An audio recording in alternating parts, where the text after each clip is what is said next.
territory and assured support to help them recover. 250 firefighters have been deployed by the country, along with security personnel and aid to assist the island. 2 Russian oil tankers were damaged in a storm in Kerch Strait, causing an oil spill and sparking an emergency rescue operation. 1 crew member aboard the Volgon F212 tanker died, while the remaining 12 evacuated amid rescue operations. The Kerch Strait separates the Russian-occupied Crimean Peninsula from Russia and is an important global shipping route, providing passage from the Sea of Azov to Black Sea. It has also been a key point of conflict between Russia and Ukraine after Moscow annexed the peninsula from Ukraine in 2014.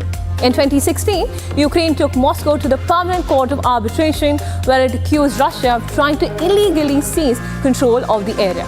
Further investigation suggests that one of the vessels reportedly sank, though there is no clarity regarding further casualties. 3 civil defense workers were killed in Gaza, bringing the Palestinian death toll in the conflict zone to 45,000. A strike hit a work point for Gaza's civil defense agency in the urban Nuseirat refugee camp. Among those killed were the head of the agency in Nuseirat. The civil defense is Gaza's main rescue agency and operates under the Hamas-run government.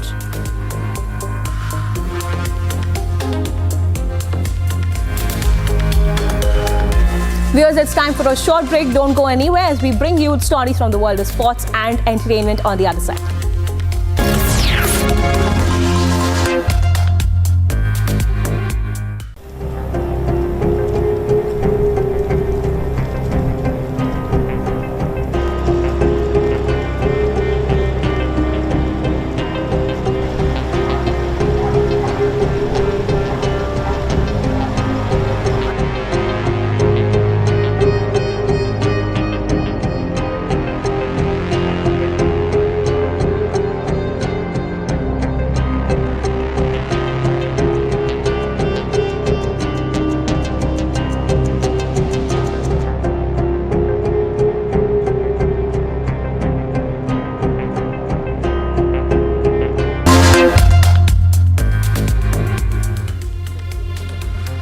Viewers, now it's time for us to get started with our dedicated sports segment where we get you all the highlights and matchups. So let's get started. Bowling coach Moni Mokil on Sunday accepted that Indian bowlers failed to execute plans against Australian century maker Travis Head and exhorted them to tidy up their act with the old ball between overs 50 and 80. Head and fellow centurion Steve Smith helped the hosts to clobber 171 runs in 31 overs in the 3rd session on the 2nd day of the 3rd test, adding to a wicketless post-lunch segment. Australia closed the day at a highly satisfying 405 for 7. Australia reached a commanding 405 for 7 at Stump's courtesy, a 251-run stand between Head and Smith for the 4th wicket after the visitors put them in a spot of bother at 75 for 3 in the morning.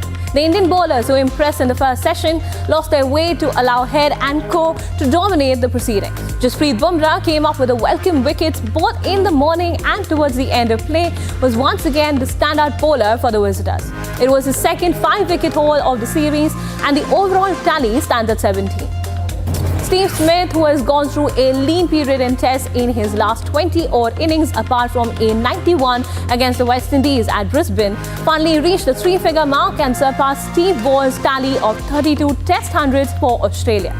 This was also Smith's 10th century in the World Test Championship history as he equalled Kane Williamson and broke Indian captain Rohit Sharma's record.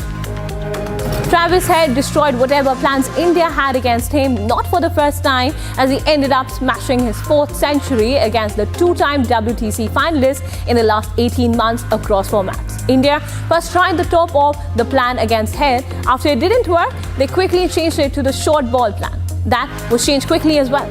India's impatience and lack of belief in their own plans cost them big time, and former Australian cricketer Simon Kerch wasn't afraid to call a spade a spade. While slamming Siraj, Kerch labelled Siraj as down.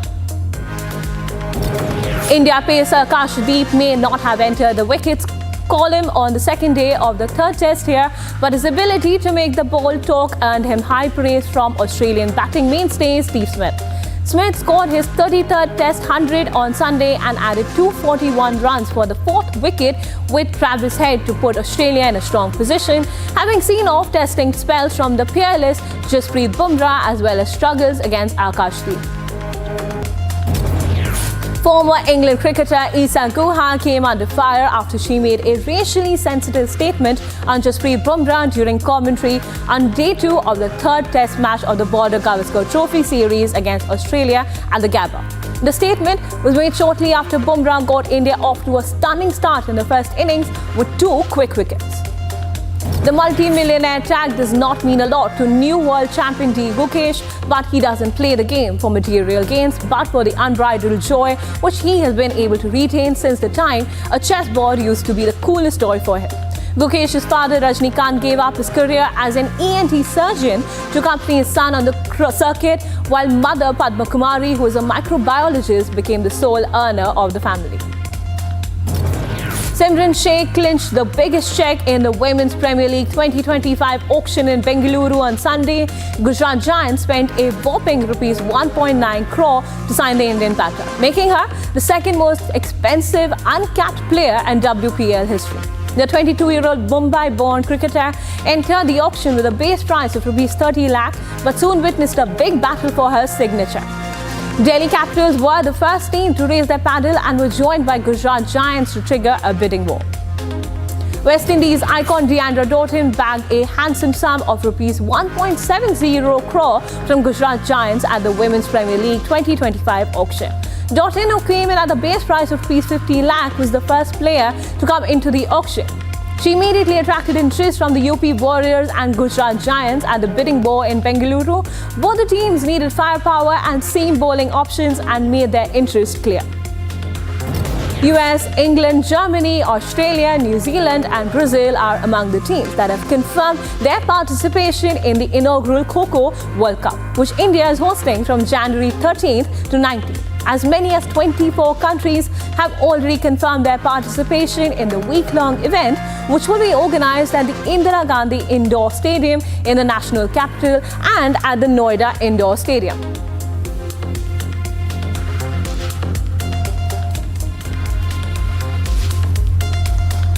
Viewers, now let's take a quick look at the top stories from the world of entertainment and glitz. Vijay Khare, a renowned Bhojpuri actor known for his villain roles in the industry, died in the wee hours of 15th December. The actor earned the name of Gabbar Singh owing to his expansive career in the Bhojpuri industry as a villain. Khare was suffering from Parkinson's and was undergoing treatment. Though his condition had been stable, it suddenly deteriorated, leading to his death. Popular celebrities like Amitabh Bachchan, Manoj Tiwari and Ravi Kishan have also worked with the star.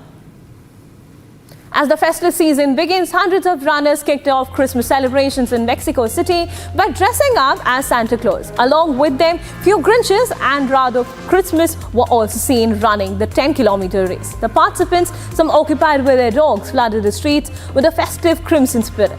Whereas people from neighboring states and cities also took part in the race, citing excitement and celebration of the run and the festival. Following his release from the Hyderabad jail, Pushpa star Allu Arjun met actor Chiranjeevi. Accompanied by his wife and daughter, the actor visited his uncle's home and seemed to be in a cheerful spirit. Despite controversy surrounding the death of his fan during his film's release, Allu Arjun was taken into custody a few days ago in connection with the demise of his fan. The incident occurred at the Sandhya Theatre in Hyderabad when the star made a special appearance, causing havoc amongst his fans. Due to the crowd, a stampede-like situation broke out, resulting in the death of a 35-year-old woman while her son remains in critical condition at the hospital. In a hilarious encounter between two of the most renowned actors in Hollywood, Jeffrey Wright pranked by Denzel Washington. The actors share a deep bond, having previously worked on films like The Manchurian Candidate. Wright, who currently stars in spy thriller series The Agency, will once again be seen on the big screen with Washington ahead of their new release High and Low. I get a call, and it's Denzel. And he's like, "Oh man, I don't think it's gonna work out." He said, "We tried, but I'm not sure if, he's, quite, ready for this." And I said, yo, man, you calling from his phone. So what's going on here? You trying to, he said, yeah. He said, oh, I should have called on my own phone. He said, yeah, he got the part, man. So that's how it went down, you know. Elijah, he did really beautiful stuff in this film. I'm excited for him. Zoe Saldana, a critically acclaimed actor known for starring in various sci-fi projects, has criticized film awards for overlooking actors who use CGI. Though Saldana is a top contender in this year's Oscar 2025 nominations for her role in Emilia Press, the actor was snubbed previously by the Academy as her previous roles in Avatar, Star Trek and Guardians of the Galaxy failed to get nominations. Oscars 2025 are scheduled for March 3rd. Indian director Payal Kapadia's film All We Imagine as Light has also been nominated.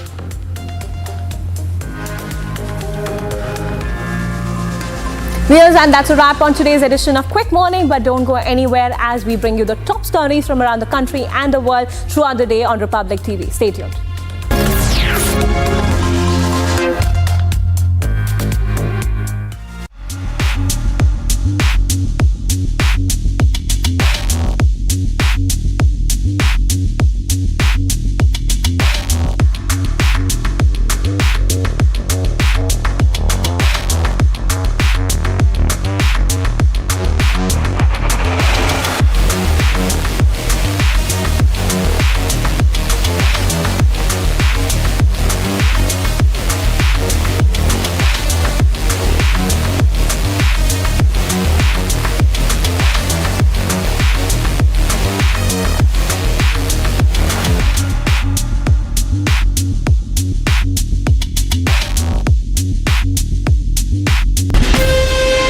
Asia's largest news headquarters,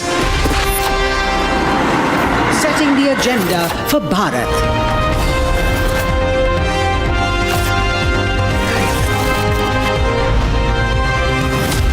You're watching Republic.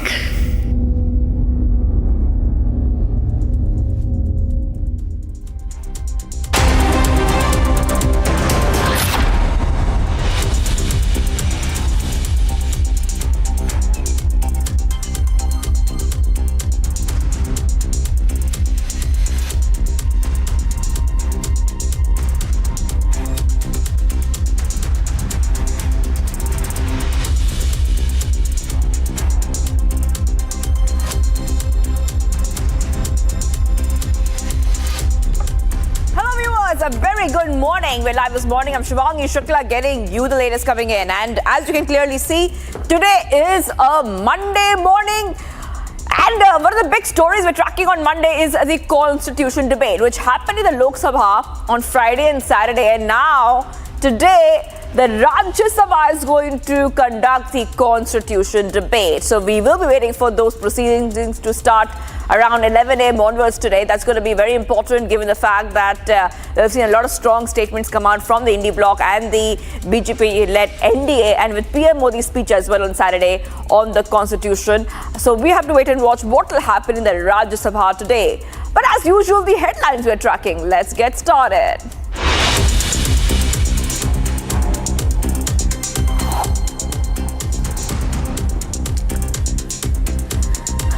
In the headlines, JP Nadda to lead discussion on Constitution debate in Rajya Sabha today. Amit Shah, Nirmala Sitharaman, Hardeep Puri to join.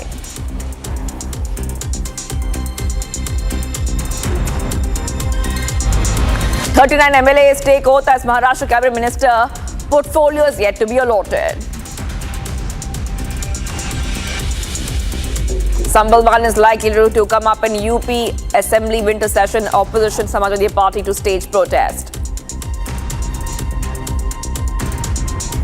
Assam CM Himanta Biswa Sarma alleges Soros linked to Assam MP, does not mention MP's name or party. Sri Lankan President on a 3-day India visit for his first overseas visit after assuming office. Padma Vibhushan tabla maestro Zakir Hussain passes away at 73 in San Francisco last night. Tributes pour in. Indian origin OpenAI whistleblower Suchir Balaji found dead in San Francisco apartment had claimed company broke copyright law.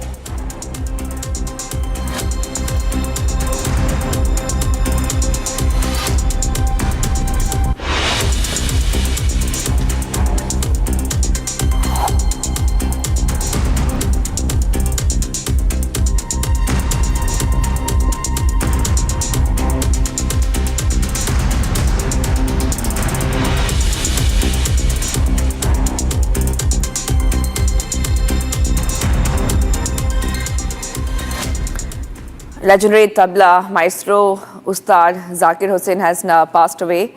This is the latest update that we're getting for you viewers, where in unfortunate news, the icon is no more. So that is what is coming in right now.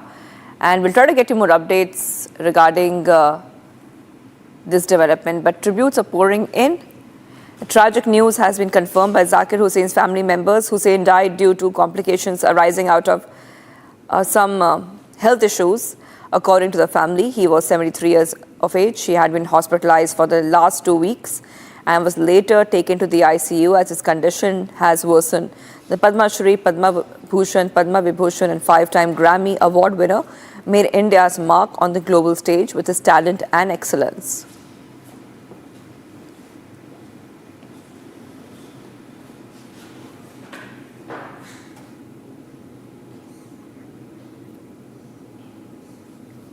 The family has confirmed that the tragic news, which had come in earlier, that legendary tabla maestro Ustad Zakir Hussain has passed away at the age of 73.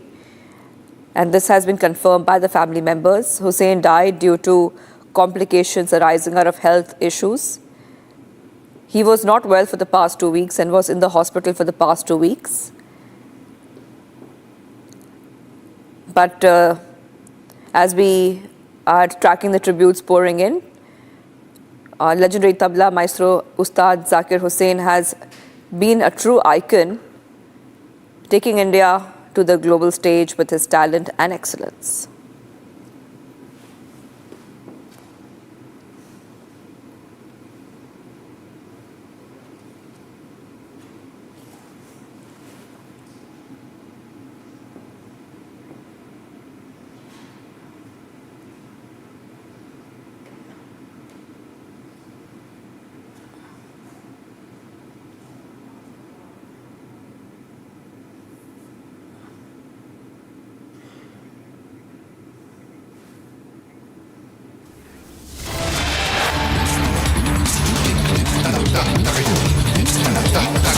Getting some breaking up is coming in right now. So like I told you earlier, that the constitution debate will start in Parliament around 11 a.m. today. This time in the Rajya Sabha.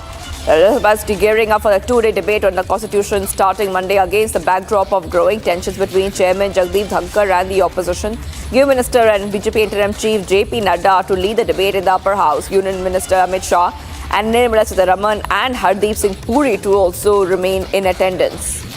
That is what we're learning of right now on Republic TV, where we are trying for more details and our correspondents to join in. But remember that Friday, Saturday saw that fiery debate in the Lok Sabha, where we saw a lot of fiery comebacks from the BJP-led alliance. Now, Rajya Sabha will begin the debate on constitution on Monday. So that is what we are waiting for right now. It will start around 11 a.m. We'll get you more updates of that. And it's very important because it's coming in the backdrop of the submission of notice to remove Dhankar as Vice President. So it's going to be a fiery one. I want to go to Harsha, who's joining us. Harsha, you know, it's very important because we saw those 2 days on Friday and Saturday, Harsha, where you were also outside Parliament getting those reactions to that constitution debate, which saw so many issues being thrown up in the air. So we saw the minority issue. We have seen the debate centered around Savarkar, around many issues. And we saw Kiren Rijiju fact-check the opposition on many accounts. And it's going to be very important as the Rajya Sabha debate begins today at 11 a.m. onwards, Harsha. Yes, Shivangi. So today there's a constitution debate in Rajya Sabha, and today and tomorrow both there's a constitution debate Rajya Sabha. In Rajya Sabha, the speech will be initiated, the address will be initiated. The discussion will start by Leader of the House, which is JP Nadda, and after that, several leaders will be speaking. One of the important leaders who will be speaking from the side of BJP is also Nirmala Sitharaman, also from the side of opposition. All the opposition leaders have got, entire opposition has got 6 hours. So today, maximum leaders from DMK, Congress, Samajwadi Party and TMC will be speaking in the debate in the Rajya Sabha. because that discussion will go for 2 days, today or tomorrow in the Rajya Sabha. There's a debate on Constitution. We saw the reply from the Prime Minister Narendra Modi, and after that in Rajya Sabha, this discussion will begin today. The conclusion in the Rajya Sabha will be done by Home Minister Amit Shah, which is not today but tomorrow. But in Rajya Sabha also 12 hours have been given to all the leaders to speak on this, 6 hours to the ruling party and 6 hours to the opposition party. We have seen how Prime Minister Narendra Modi had hit out at Congress party on the Constitution debate, on the Constitution reply, where he clearly said that the Congress has played with the Constitution, and also it was rectified by the BJP for the welfare of the country. How 370 article was, how 317/35A was completely abolished by BJP so that people in Jammu and Kashmir could live in peace, and how what happened during the regime of Indira Gandhi. And after all those debates, there was how Congress party reacted to it by stating that there was nothing new which the Prime Minister Narendra Modi spoke on Constitution. But yes, we are expecting more Rajya Sabha leaders today to speak on the Constitution debate from 11 a.m. onwards. There's no business in the Rajya Sabha, no 0 hour in the Rajya Sabha. JP Nadda will be speaking on the speaking in Rajya Sabha on this debate, and also Mallikarjun Kharge will also be addressing the House in the Constitution debate. Back to you. You know, we also talk about Harsha, about the submission which has been put in by the opposition, that is to remove Jaishankar.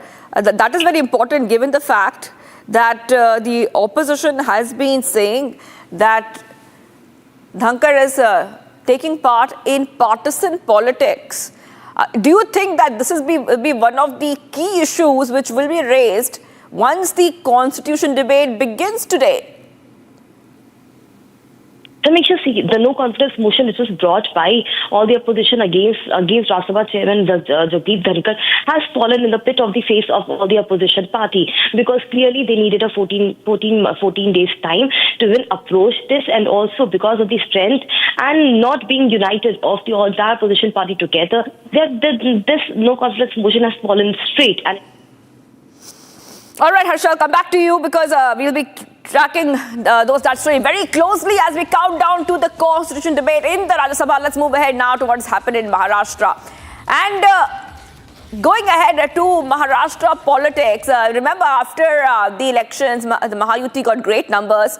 And after the grand swearing-in event of Maharashtra Chief Minister Devendra Fadnavis and his deputies Eknath Shinde, Ajit Pawar, over 30 new MLAs have taken oath as cabinet ministers today. That is right, 30 MLAs took oath as cabinet ministers yesterday, and the lawmakers were administered their oath of office by the governor C.P. Radhakrishnan at an event in Nagpur. Take a look at this report as we tell you that finally the Maharashtra cabinet has expanded. अशी कोणतीही बाब असा मुख्यमंत्री म्हणून माझी कामे यथायोग्य पार पाडण्यासाठी आवश्यक असेल ते खेरीज करून एरवी मी कोणत्याही व्यक्तीला किंवा व्यक्तींना प्रत्यक्षपणे वा अप्रत्यक्षपणे कळवणार नाही किंवा त्यांच्याकडे उघड करणार नाही.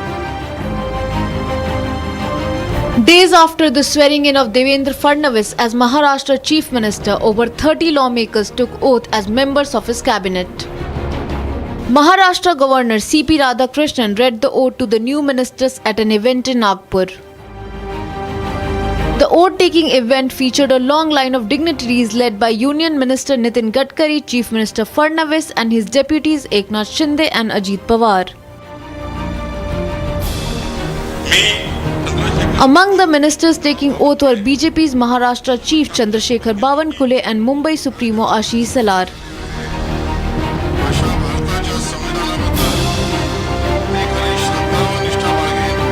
Significantly, Pankaja Munde, former Union Minister and daughter of departed BJP stalwart Gopinath Munde, also took oath as a member of the Fadnavis cabinet.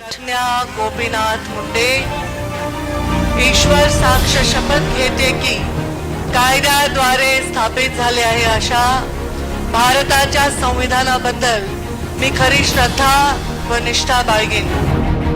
Meanwhile, even as the oath-taking was in progress, the Eknath Shinde-led Shiv Sena suffered a blow. Upset over being denied a cabinet berth, Sena MLA Narendra Bondekar quit the party.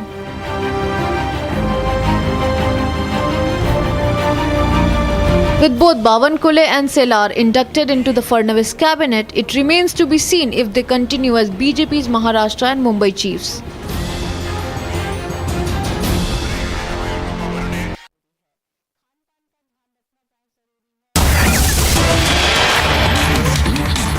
There is a big breaking updates coming in. The BJP-led Mayotte alliance government in Maharashtra expanded its cabinet on Sunday, just 10 days after taking office, with 39 new ministers sworn in, raising the total number of ministers to 42. The ceremony was held in Nagpur, where key leaders, including Deputy CM Eknath Shinde and CM of Devendra Fadnavis, Deputy CM Shinde emphasized that the Mayotte government would continue to work as a team, focusing on its achievements rather than complaints. Big update coming in. And portfolios yet to be allocated though. 39 MLAs take oath as cabinet ministers. That happened yesterday, where we got you all the live pictures and the developments which took place yesterday evening. The portfolios will be allocated in the Mayotte government. So now the big question would be, who's going to get what portfolio? Who's going to get what portfolio? So that is going to be a very important development to watch out today, the entire day.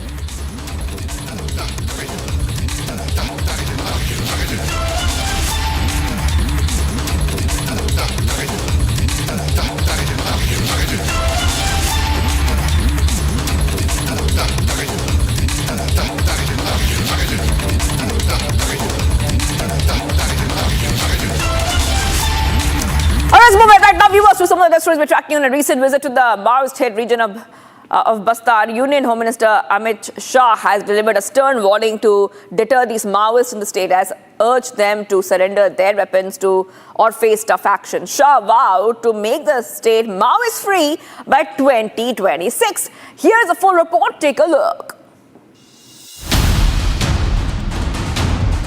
Reiterating the pledge to make Chhattisgarh Maoist free by 2026, Amit Shah once again issued an open warning to Maoists in Chhattisgarh's Bastar district.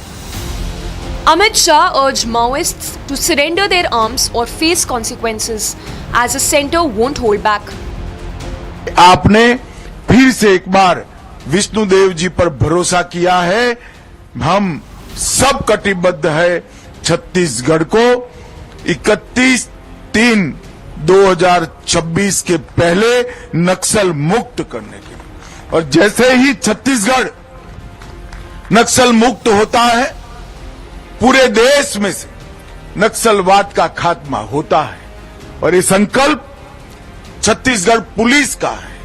Chhattisgarh police ने बहादुरी के साथ 1 साल में इस संकल्प पर आगे बढ़ने का काम किया है और ढेर सारी उपलब्धियां नक्सलों के खिलाफ लड़ाई में छत्तीसगढ़ की जनता ने प्राप्त की है। Amit Shah said that the onus to rehabilitate them would be on the centre. नक्सल प्रभावित क्षेत्र जो विकास से पिछड़ गए थे, उनको विकसित करने का अभियान भी नरेंद्र मोदी सरकार ने चलाया है। और आज इसके कारण 1983 से जो नक्सलवाद से पीड़ित क्षेत्र था, उसमें सुरक्षा बलों के मृत्यु में 73% की कमी आई है और नागरिकों के मृत्यु में 70% कमी आई है। मैं फिर आज इस बस्तर की भूमि पर कहकर जाता हूं कि 31 मार्च 2026 को इस देश की भूमि पर से हम नक्सलवाद को पूर्ण रूप से समाप्त करने का काम करेंगे। Maoist activity has fallen by 3 folds in Chhattisgarh since 2024. विगत 5 सालों में हमें यहाँ की सरकार का समर्थन नहीं मिला। छत्तीसगढ़ वालों, आपने भाजपा सरकार बनाई, दोनों जगह भाजपा सरकार बनी और नक्सलवाद के खिलाफ हमारा अभियान तेज हो गया। 1 साल हुआ कल, 1 साल के अंदर 287 नक्सलियों को मार दिया गया, 992 नक्सली गिरफ्तार हुए और 837 नक्सली सरेंडर हुए। Over 900 Maoists have been arrested, 837 have surrendered, while 287 Maoists have been killed in 2024 itself. All right, let's move ahead right now to some of the other stories we're tracking. The encroachment removal drive in Uttar Pradesh's Sambhal has picked up pace, viewers, unveiling significant historical and law enforcement developments. Watch this detailed report for more as we track the latest coming in.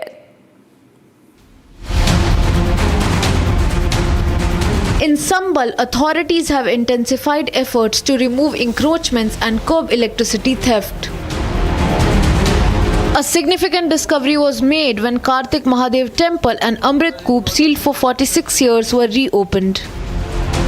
50 सालों के बाद एक मंदिर को आजाद कराया गया है। महादेव को, जिनको छुपा करके अंधेरे में रख दिया गया था, उन्हें सूर्य का प्रकाश मिला है 50 वर्षों बाद।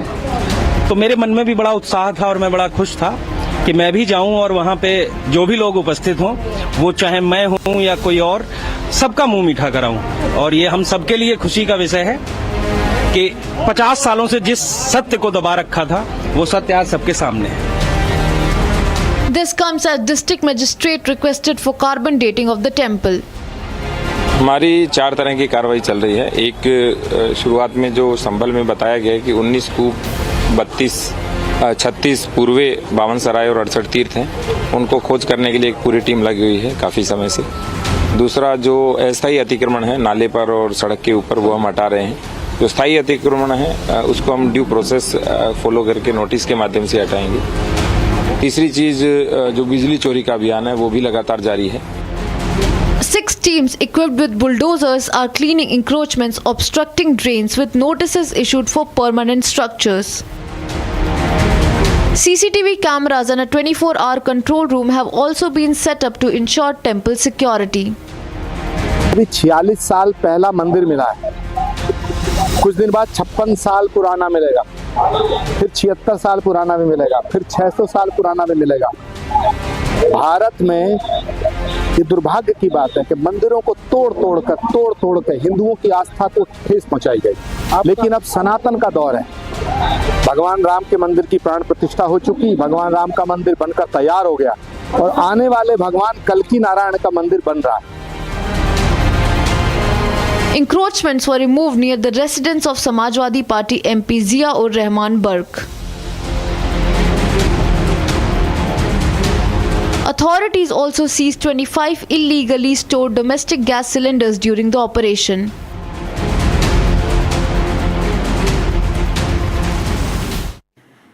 Getting some big breaking updates coming in right now. The winter session of the UP Assembly will begin today. That's a big breaking coming in as winter sessions are continuing. We are coming to know, viewers, is that it's going to be a contentious one as the opposition SP plans to raise key issues, particularly the Sambhal violence. This session is scheduled to run from December 16 to 20th. We'll likely see the intense debates as the opposition accuses the government of failing to handle the situation effectively, along with concerns over anti-encroachment drives and other pressing matters. Big update coming in right now on Republic TV.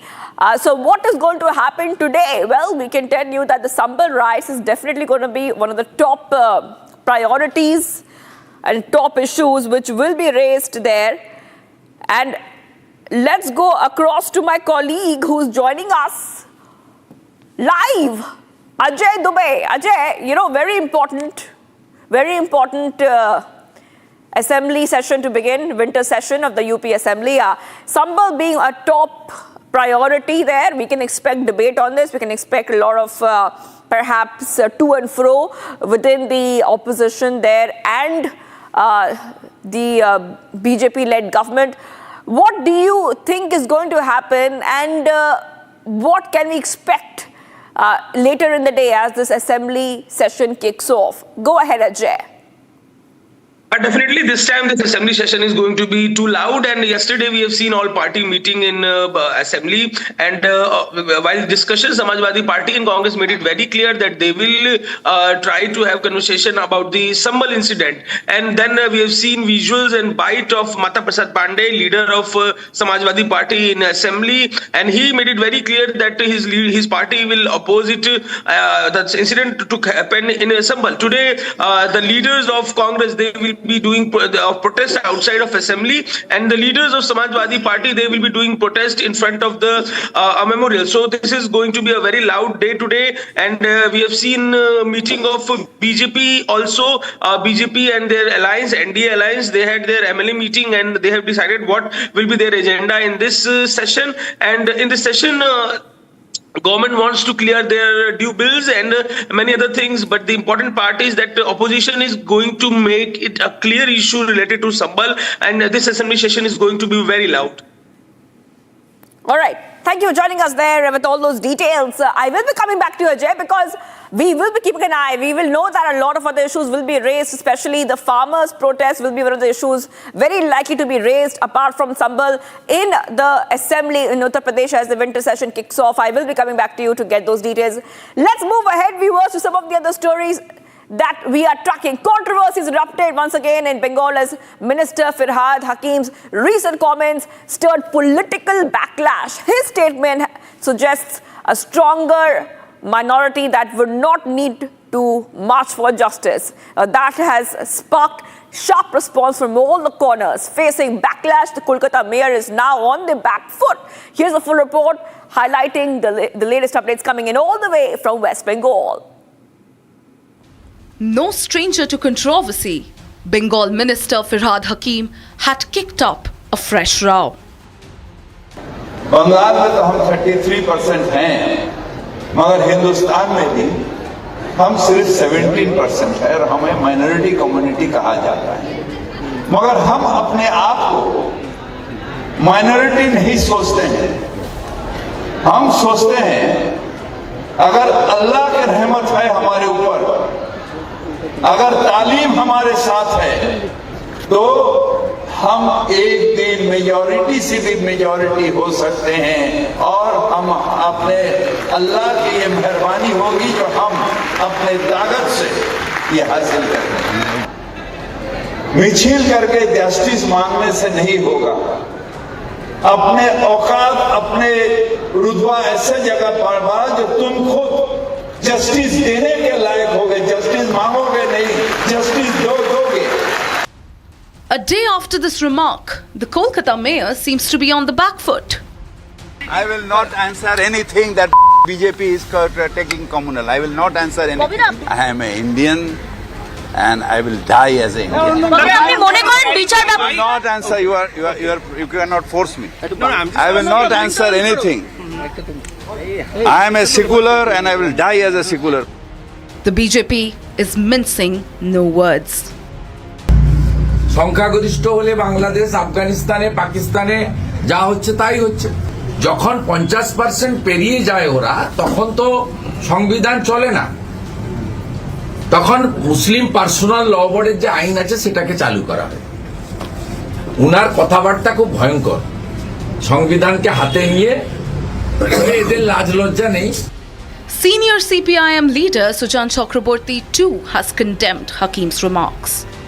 কমছে, বেঠিক কথা বলছে। মানে নেতা মন্ত্রী mayor যদি এরকম বেঠিক কথা বলেন মেরুকরণের রাজনীতির জন্য, তাতে আরএসএস খুশি হবে, হয়তো মমতা ব্যানার্জিও খুশি হতে পারেন, আমি জানি না, কিন্তু মানুষকে বিভ্রান্ত করা হবে। As controversy erupts over Hakim's latest howler, is Hakim comment only about minority appeasement or the larger demographic debate in the country?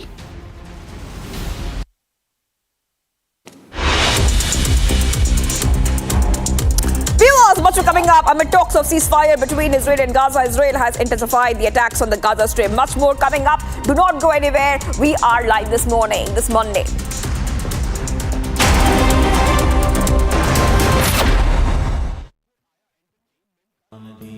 Amity has been ranked India's #1 private university in the recently released Education World Rankings.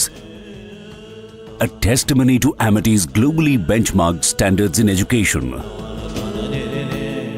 हो गई, हमारे पोते को हम कहाँ रखे हुए हैं कि मारती है कि जिंदा है, वो भी हम नहीं देख पा रहे हैं। हमारी यही गुहार है कि हमारा पोता हमको देखने को हमारे पास रहे, और कोई गुहार नहीं। खाली वीडियो कॉलिंग पर हमने देखा है उसको अपने गोदी में। करीब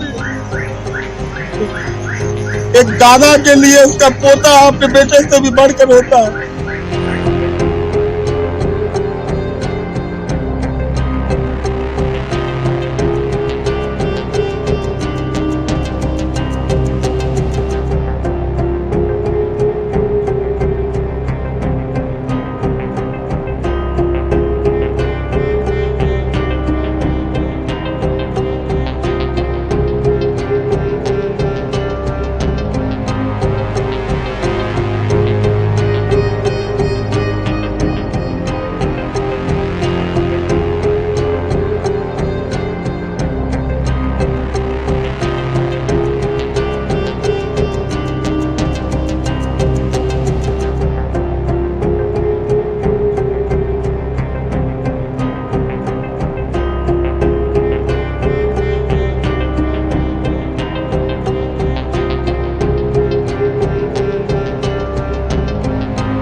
हो गई। हमारे पोते को हम कहाँ रखे हुए हैं कि मार दी है कि जिंदा है, वो भी हम नहीं देख पा रहे हैं।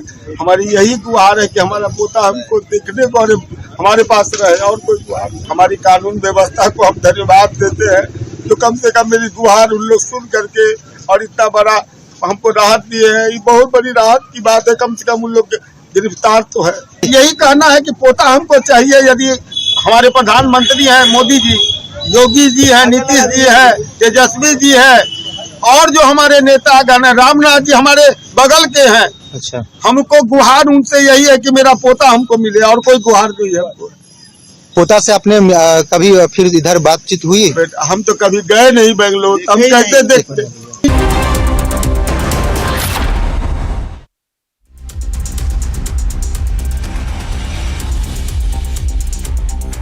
Viewers, a very good morning. We're live this morning. I'm Shivangi Shukla getting you the latest coming in. And as we track all the developments of the day, now we'll get to all the global stories making the news and making the headlines. Let's have a look at the top headlines that we are tracking at this hour.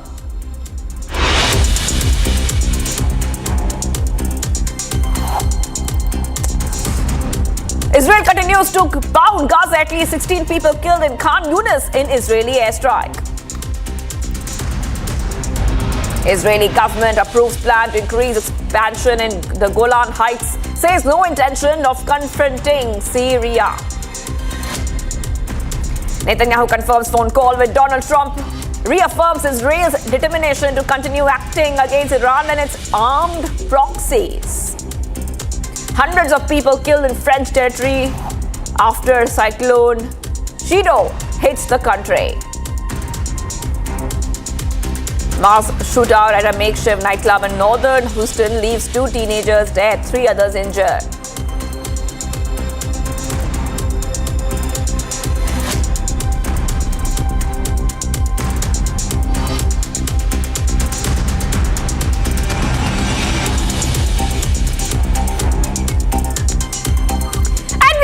Let's go ahead to the top story coming in. Amid talks of ceasefire between Israel and Gaza, Israel has intensified the attacks on the Gaza Strip. 3 defense workers succumbed to injuries last night in what is known as one of the longest running violent conflict between the two nations. Here is a detailed report. Take a look.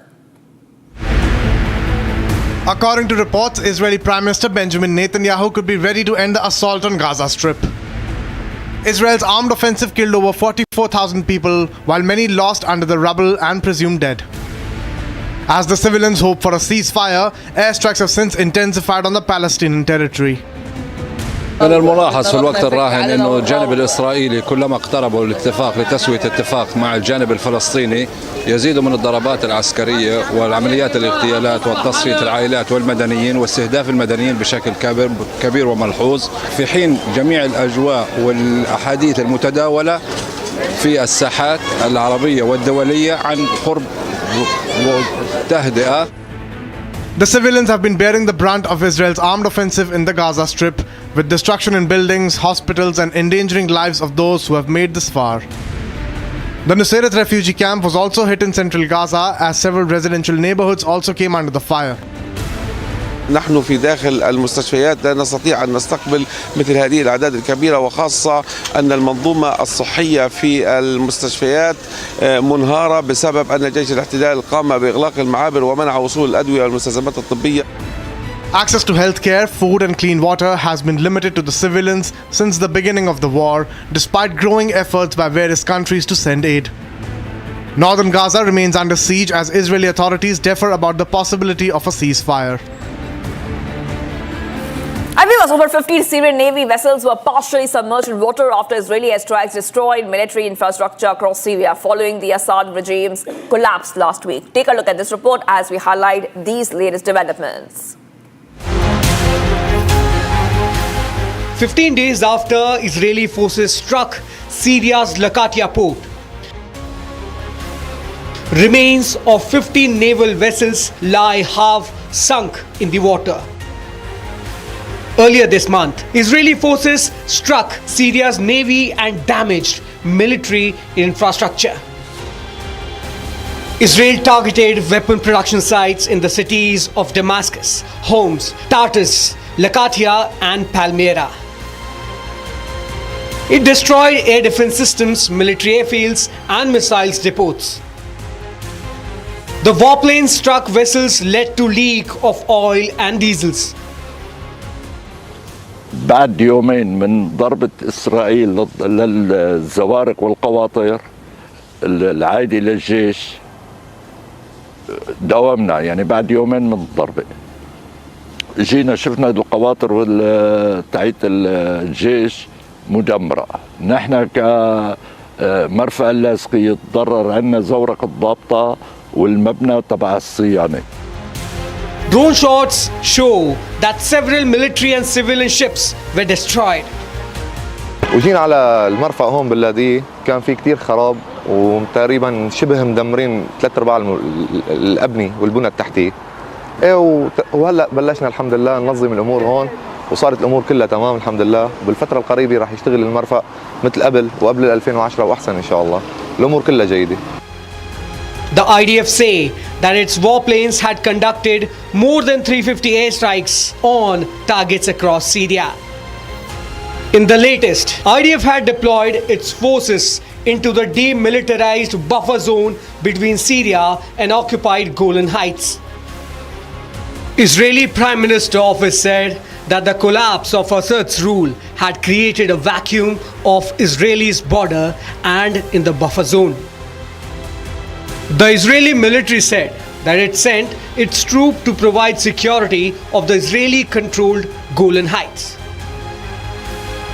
Netanyahu raised the need to support minorities in Syria and he said that Israel will protect them. The deployment of Israeli troops in Syria's buffer zones come after the ouster of Syrian President Assad, after Syrian rebels captured across Syria and capital Damascus, ending Assad's regime.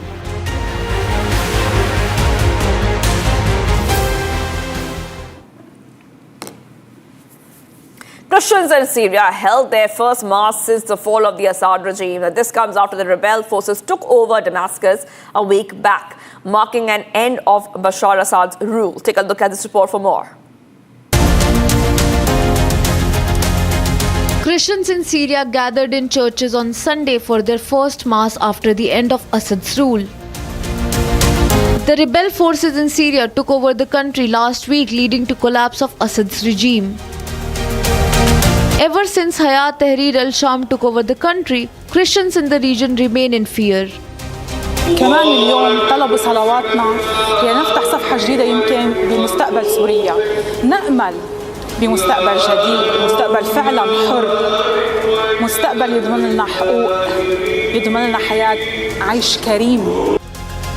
Priests in the capital city have however assured that church masses will be held regularly from now on.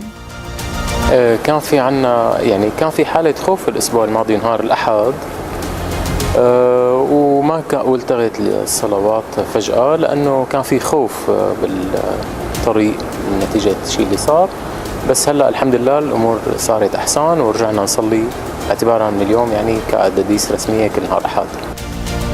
The Syrian civil war of 2011 had caused a mass exodus of Christians from the country. Most Christians who stayed back in Syria supported Assad, fearing the Islamist rebel forces. As Syria frees itself from the rule of Assad, normalcy is now being restored. Russian forces have been seen withdrawing from southern Syria, with military convoys heading back to their primary base in the coastal city of Latakia. Now, this strategic movement comes amid significant changes in the region as questions swirl over the future of Russian influence following the recent fall of Syrian President Bashar Assad. Watch this report for more. Russian forces have begun withdrawing from southern Syria. Military vehicles of the Russian army were spotted heading north towards their primary base in the coastal city of Latakia. Convoys of military equipment, including tanks and armored vehicles, were seen on the Damascus-Homs highway near Shinshar village as they made their descent. These vehicles had previously been stationed in southern regions of Dara and Damascus at the Hemim Air Base in Latakia province.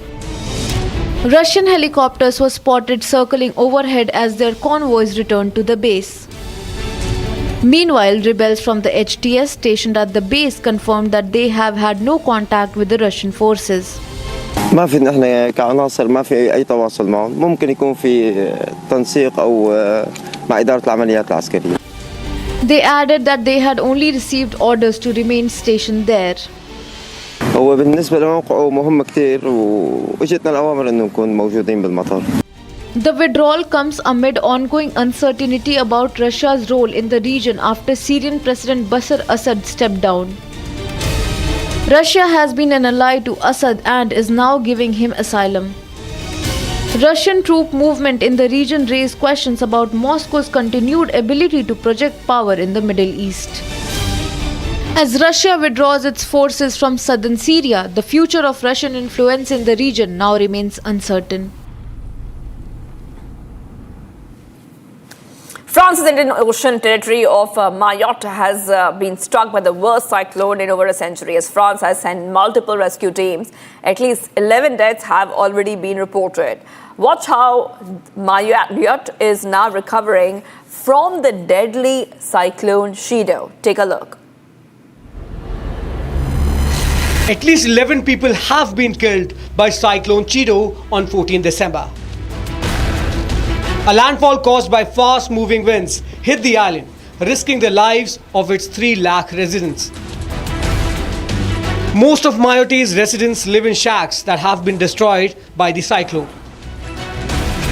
Electricity, water and internet connections have been hit.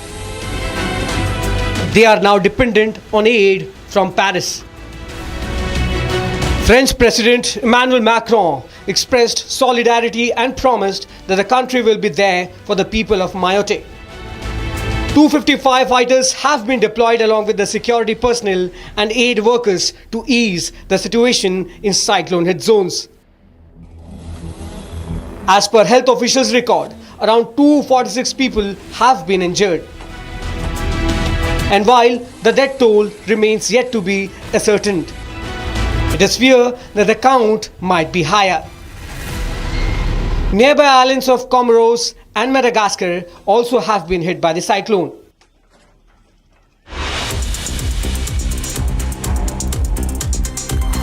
Coming up, viewers, after months of negotiations and disputes, Pakistan and India have reached a consensus on a hybrid model for the 2025 ICC Champions Trophy. More details coming right up.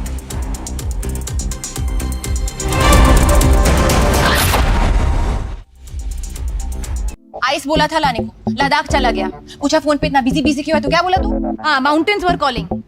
Doctor Jahangir उस दिन sunset देखने छज्जे पे चढ़ा, टूट गया। हाँ, तो किसने बोला घर की दीवार पे रॉक क्लाइंबिंग करने को? सफीना बदतमीजी। समझ गया। मेरे पास आप दोनों की प्रॉब्लम की मेडिसिन है। इसको घर पे लगाओगे तो शादी का तो पता नहीं, पर घर पक्का नहीं टूटेगा। रुंगटा नहीं तो घर स्ट्रॉन्ग नहीं। रुंगटा स्टील TMT बार एकदम solid. Travis Head is a name that India have always been wary of. No other player in the recent times have tormented India as compared to the Australian southpaw. Head's exploits against India started last year in the World Test Championship finals, where he led Australia to a stunning victory at the Oval in England. He later followed it up by scoring a century against the Indians in the 2023 ODI World Cup final. Come to the border Gavaskar Trophy, Head scored a stunning 100 in the second test match of the series in Adelaide and has slammed yet another ton in the ongoing test match which is being played at the Gabba. India's plans have completely failed against Head and his skills with the bat in hand. Last time India played at the Gabba, they had defeated the Aussies to seal the border Gavaskar Trophy series, but this time around, the outcome might just be a bit different. Travis Head has been absolutely phenomenal in the border Gavaskar Trophy so far and is scoring at an average that is in excess of 100. With his stellar 100 at the iconic Gabba, Head has now scripted a unique feat that no other cricketer in history has.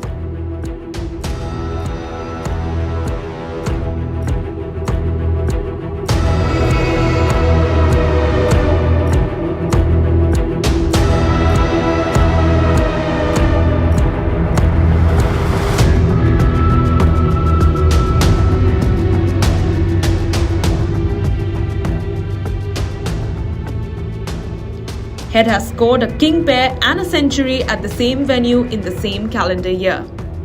Earlier this year, in January, Head registered.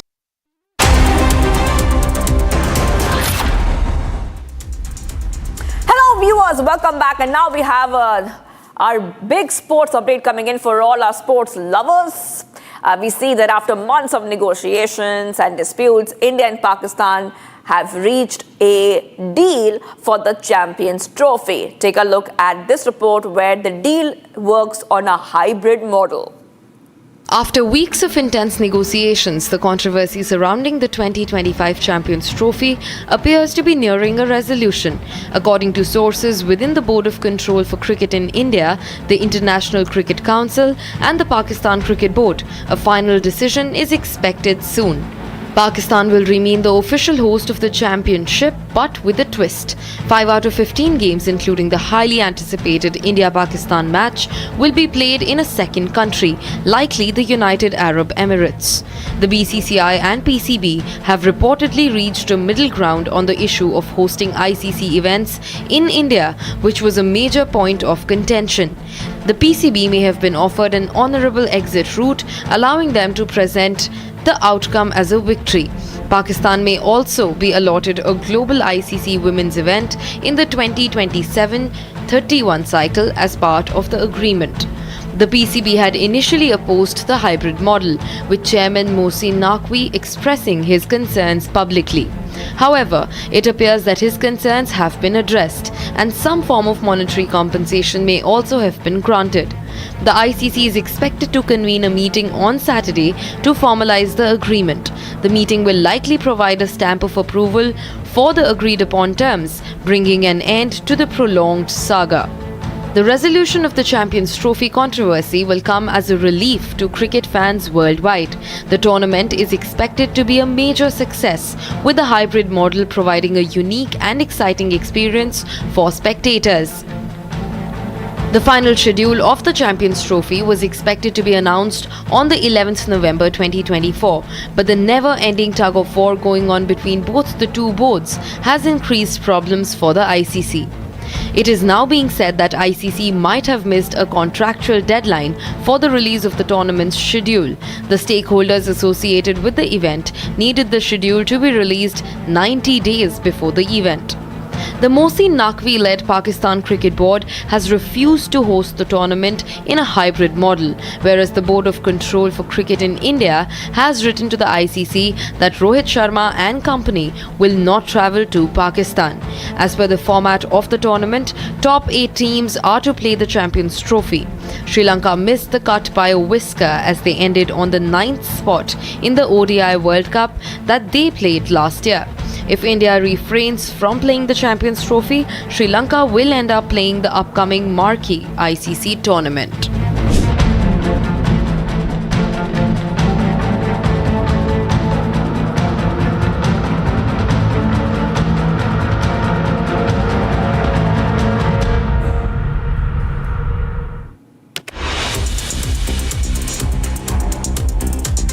Getting some top updates coming in. Bowling coach Mon Mokel accepted that Indian bowlers failed to execute plans against Australian century maker Travis Head and exhorted them to tidy up their act with the old ball between 50 and 80.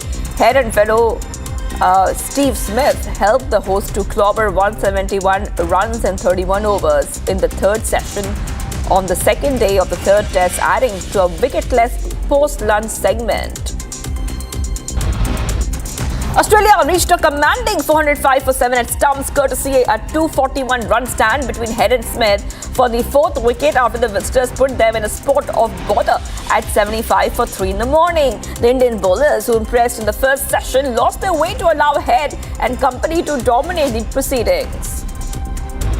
Steve Smith, who has gone through a lean period in tests in the last 20-odd innings, apart from 91 against the West Indies at Brisbane, finally reached the 3-figure mark and surpassed Steve Waugh's tally of 32 Test 100 for Australia.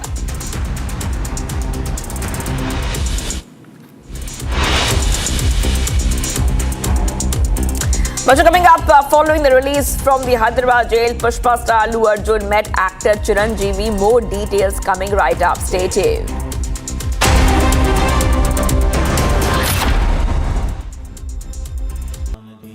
Amity has been ranked India's #1 private university in the recently released Education World Rankings, a testimony to Amity's globally benchmarked standards in education. After weeks of intense negotiations, the controversy surrounding the 2025 Champions Trophy appears to be nearing a resolution. According to sources within the Board of Control for Cricket in India, the International Cricket Council and the Pakistan Cricket Board, a final decision is expected soon. Pakistan will remain the official host of the championship, but with a twist. 5 out of 15 games, including the highly anticipated India-Pakistan match, will be played in a second country, likely the United Arab Emirates. The BCCI and PCB have reportedly reached a middle ground on the issue of hosting ICC events in India, which was a major point of contention. The PCB may have been offered an honourable exit route, allowing them to present the outcome as a victory. Pakistan may also be allotted a global ICC women's event in the 2027-31 cycle as part of the agreement. The PCB had initially opposed the hybrid model, with Chairman Mohsin Naqvi expressing his concerns publicly. However, it appears that his concerns have been addressed, and some form of monetary compensation may also have been granted. The ICC is expected to convene a meeting on Saturday to formalize the agreement. The meeting will likely provide a stamp of approval for the agreed upon terms, bringing an end to the prolonged saga. The resolution of the Champions Trophy controversy will come as a relief to cricket fans worldwide. The tournament is expected to be a major success, with the hybrid model providing a unique and exciting experience for spectators. The final schedule of the Champions Trophy was expected to be announced on the 11th November 2024, but the never-ending tug-of-war going on between both the two boards has increased problems for the ICC. It is now being said that ICC might have missed a contractual deadline for the release of the tournament's schedule. The stakeholders associated with the event needed the schedule to be released 90 days before the event. The Mohsin Naqvi-led Pakistan Cricket Board has refused to host the tournament in a hybrid model, whereas the Board of Control for Cricket in India has written to the ICC that Rohit Sharma and company will not travel to Pakistan. As per the format of the tournament, top 8 teams are to play the Champions Trophy. Sri Lanka missed the cut by a whisker as they ended on the 9th spot in the ODI World Cup that they played last year. If India refrains from playing the Champions Trophy, Sri Lanka will end up playing the upcoming marquee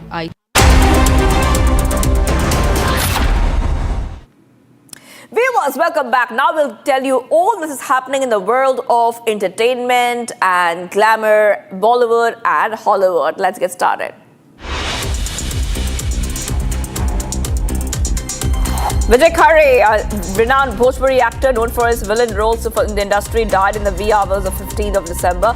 The actor earned the name of Gabbar Singh owing to the expansive career in the Bhojpuri industry as a villain. Khare was suffering from Parkinson's and was undergoing treatment. As the festive season begins, hundreds of runners kicked off Christmas celebrations in Mexico City by dressing up as Santa Claus. Along with them, few Grinches and Father Christmas was also seen running the 10-kilometer race. The participants, some occupied with their dogs, flooded the streets with the festive crimson spirit. Various people from neighboring states and cities took part in the race, citing excitement and celebrations of the run and the festival. Following the release from Hyderabad jail, Pushpa star Allu Arjun met actor Chiranjeevi accompanied by his wife and daughter. The actor visited his uncle's home and seemed to be in a cheerful spirit. Despite controversy surrounding the death of his fan during his film's release, Allu Arjun was taken into custody a few days in connection with the demise of his fan. The incident occurred at Sandhya Theatre in Hyderabad when the star made a special appearance, causing havoc amongst his fans. A hilarious encounter between two of the most renowned actors in Hollywood Jeffrey Wright was pranked by Denzel Washington. The actors share a deep bond, having previously worked on movies like Manchurian Candidate. Wright also is currently starring in spy thriller series. The Agency will once again be seen on the big screen with Washington ahead of the news release High and Low. I get a call, and it's Denzel. He's like, "Oh man, I don't think it's gonna work out." He said, "We tried, but I'm not sure if he's quite ready for this." And I said, "Yo, man, you calling from his phone?" "So what's going on here? You trying to?" He said, "Yeah, I did." He said, "Oh, I should have called on my own phone." He said, "Yeah, he got the part, man." So that's how it went down. He Elijah, he did really beautiful stuff in this film. I'm excited for him. Another news that we're tracking. We're seeing that Zoe Saldana, critically acclaimed actor known for starring in various sci-fi projects, has criticized movie awards for overlooking actors who use CGI. So Saldana is a top contender in this year's Oscar nominations for her role in Emilia Press. The actor was snubbed previously by the Academy as her previous roles in Avatar, Star Trek and Guardians of the Galaxy failed to get nominations. And viewers, much more coming up. We are live this morning. On the other side, the winter session of the UP Assembly is set to begin today. And we're expecting that the contentious issues will be put up by the opposition to corner CM Yogi on the Sambhal violence case. Stay tuned.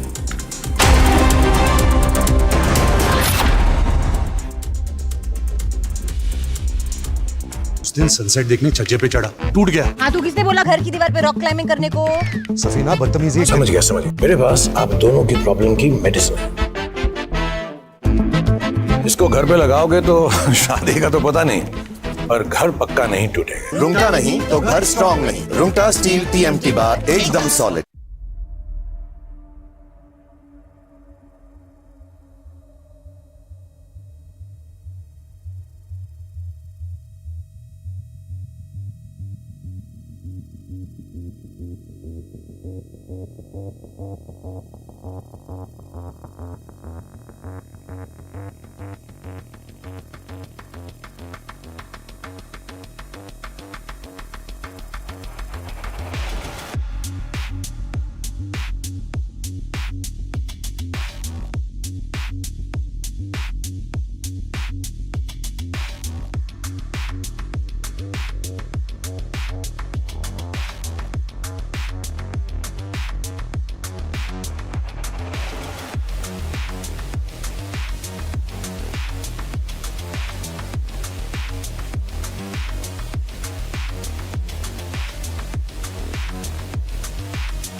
From Asia's largest news headquarters,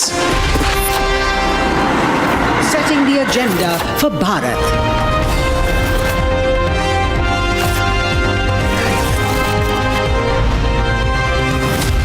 You're watching Republic.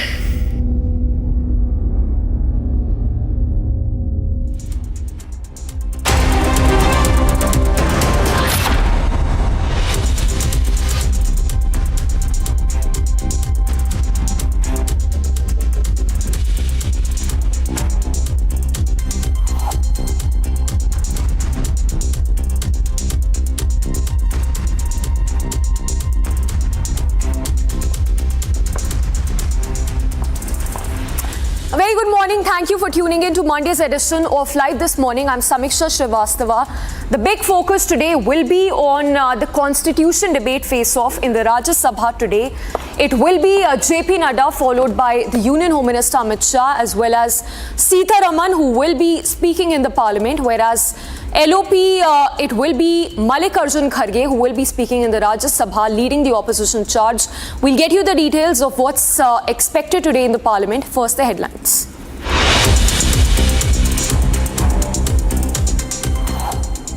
JP Nadda to lead discussions on Constitution debate in the Rajya Sabha today. Amit Shah, Nirmala Sitharaman, Hardeep Singh Puri to also speak. 39 MLAs take oath as Maharashtra cabinet ministers. Portfolio is yet to be allocated.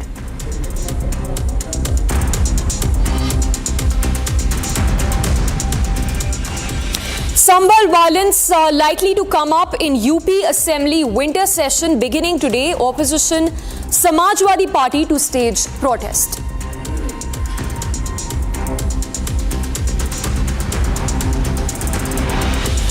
Assam Chief Minister Himanta Biswa Sarma alleges Soros linked to Assam MP, does not mention MP's name or party.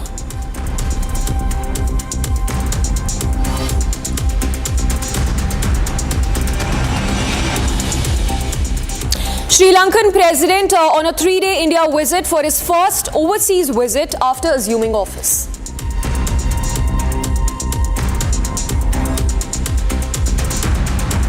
Ustad Zakir Hussain passes away at 73 in San Francisco. Tributes poured in from across the globe.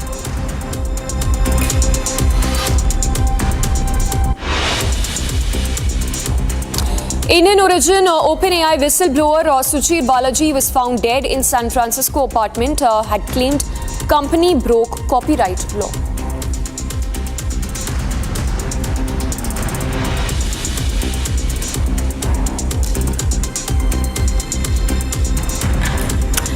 And we begin first up with the latest that's coming in on the Parliament showdown. It is going to be a heated debate in the Rajya Sabha today as a 2-day session on Constitution debate is set to convene today.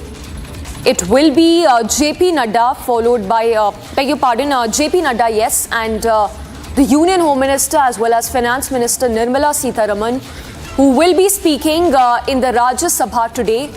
And from the opposition side, it will be Mallikarjun Kharge, Abhishek Manu Singhvi, among others, who will be leading the opposition charge. Let's go across to Harsha. She's joining us live this morning. Harsha, good morning. All eyes will be, of course, on the heated debate in the Rajya Sabha today. But talk to us about the heated debate which has happened over the last few days when it comes to the conflict, the issues that have been raised by the opposition, when it also comes that impeachment motion which the opposition intended to pass against Jagdeep Dhankar.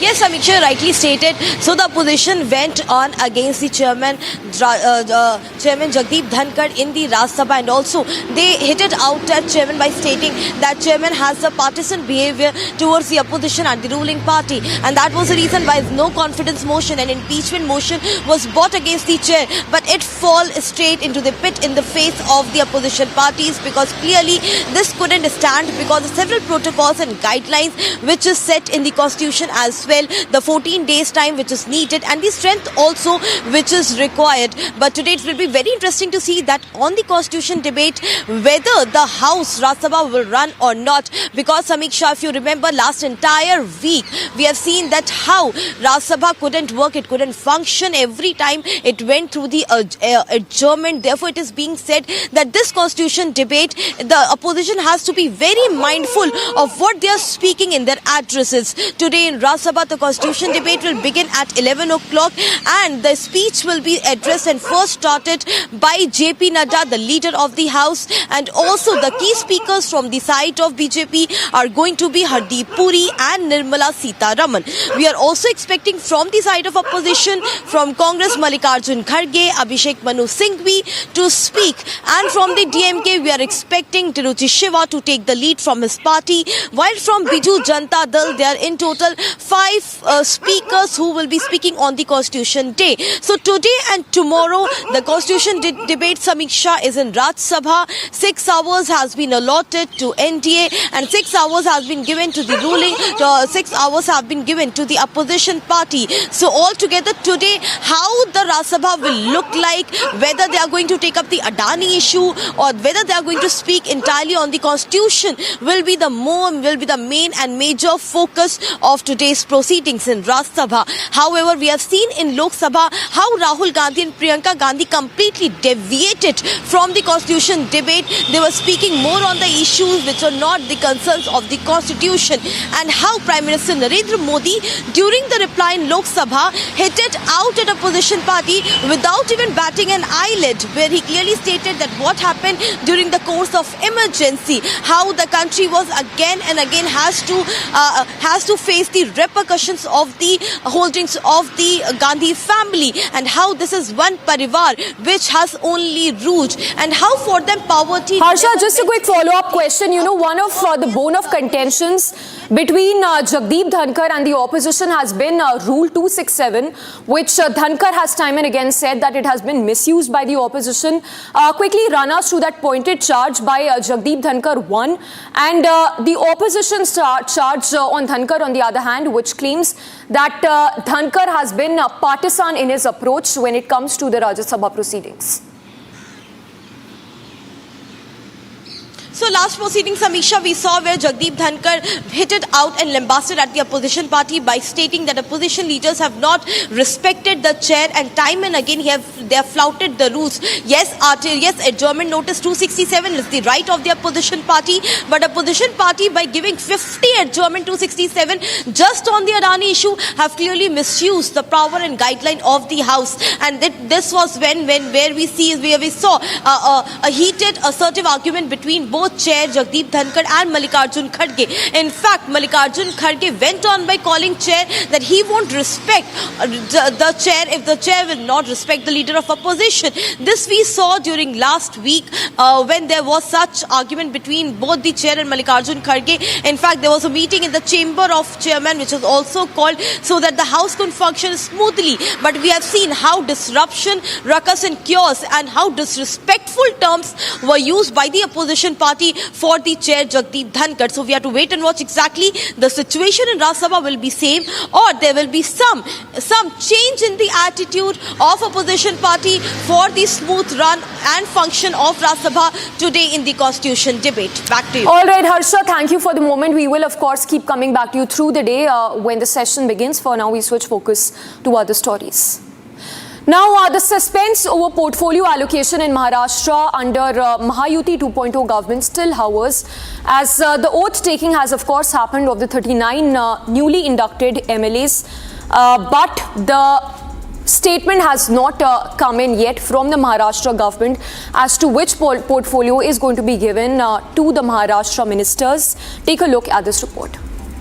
अशी कोणतीही बाब असा मुख्यमंत्री म्हणून माझी कामे यथायोग्य पार पाडण्यासाठी आवश्यक असेल ते खेरीज करून एरवी मी कोणत्याही व्यक्तीला किंवा व्यक्तींना प्रत्यक्षपणे वा अप्रत्यक्षपणे कळवणार नाही किंवा त्यांच्याकडे उघड करणार नाही. Days after the swearing in of Devendra Fadnavis as Maharashtra Chief Minister, over 30 lawmakers took oath as members of his cabinet. Maharashtra Governor C.P. Radhakrishnan read the oath to the new ministers at an event in Nagpur. The oath-taking event featured a long line of dignitaries led by Union Minister Nitin Gadkari, Chief Minister Fadnavis and his deputies Eknath Shinde and Ajit Pawar. Among the ministers taking oath were BJP's Maharashtra Chief Chandrasekhar Bawankule and Mumbai Supremo Ashish Salar.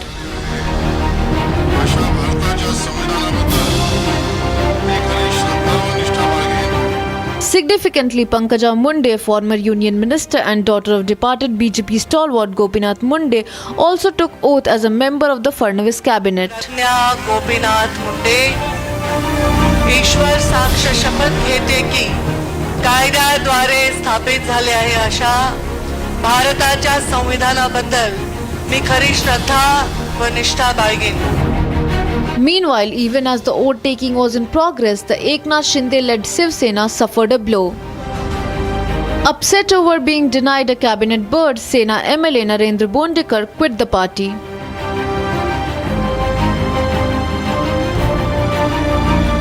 With both Bawankule and Selar inducted into the Fadnavis cabinet, it remains to be seen if they continue as BJP's Maharashtra and Mumbai chiefs. Now, the Union Home Minister Amit Shah once again reiterated Centre's pledge that Chhattisgarh will be Maoist-free by 2026, further urging the Maoists in Bastar region of Chhattisgarh to give up their arms and surrender before the police. Take a look at this report with the highlights. Reiterating the pledge to make Chhattisgarh Maoist-free by 2026, Amit Shah once again issued an open warning to Maoists in Chhattisgarh's Bastar district. Amit Shah urged Maoists to surrender their arms or face consequences, as the centre won't hold back. आपने फिर से एक बार विष्णुदेव जी पर भरोसा किया है. हम सब कटिबद्ध है छत्तीसगढ़ को 31/3/2026 के पहले नक्सल मुक्त करने के लिए. और जैसे ही छत्तीसगढ़ नक्सल मुक्त होता है, पूरे देश में से नक्सलवाद का खात्मा होता है. और ये संकल्प छत्तीसगढ़ पुलिस का है. छत्तीसगढ़ पुलिस ने बहादुरी के साथ 1 साल में इस संकल्प पर आगे बढ़ने का काम किया है और ढेर सारी उपलब्धियां नक्सलों के खिलाफ लड़ाई में छत्तीसगढ़ की जनता ने प्राप्त की है. Amit Shah said that the onus to rehabilitate them would be on the centre. नक्सल प्रभावित क्षेत्र जो विकास से पिछड़ गए थे, उनको विकसित करने का अभियान भी नरेंद्र मोदी सरकार ने चलाया है. और आज इसके कारण 1983 से जो नक्सलवाद से पीड़ित क्षेत्र था, उसमें सुरक्षा बलों के मृत्यु में 73% की कमी आई है और नागरिकों के मृत्यु में 70% कमी आई है. मैं फिर आज इस बस्तर की भूमि पर कहकर जाता हूं कि 31 मार्च 2026 को इस देश की भूमि पर से हम नक्सलवाद को पूर्ण रूप से समाप्त करने का काम करेंगे. Maoist activity has fallen by 3 folds in Chhattisgarh since 2024. विगत 5 सालों में हमें यहाँ की सरकार का समर्थन नहीं मिला. छत्तीसगढ़ वालों, आपने भाजपा सरकार बनाई, दोनों जगह भाजपा सरकार बनी और नक्सलवाद के खिलाफ हमारा अभियान तेज हो गया. 1 साल हुआ कल, 1 साल के अंदर 287 नक्सलियों को मार दिया गया, 992 नक्सली गिरफ्तार हुए और 837 नक्सली सरेंडर हुए. Over 900 Maoists have been arrested, 837 have surrendered, while 287 Maoists have been killed in 2024 itself. And a strong statement coming in from the External Affairs Minister Dr. S. Jaishankar on India's foreign policy. He says that Nehru's foreign policy failed miserably in the country and that it needs course correction. So the External Affairs Minister who says that there is a need to correct Nehruvian development model as well as foreign policy under Jawaharlal Nehru. Listen in to that statement coming in from the External Affairs Minister.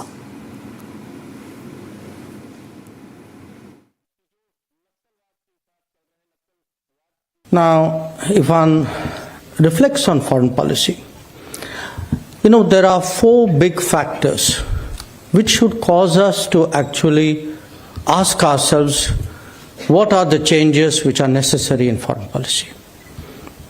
One, and I happened by coincidence to speak about it yesterday, for many, many years, we had what someone else very pithily summed up as the Nehru development model.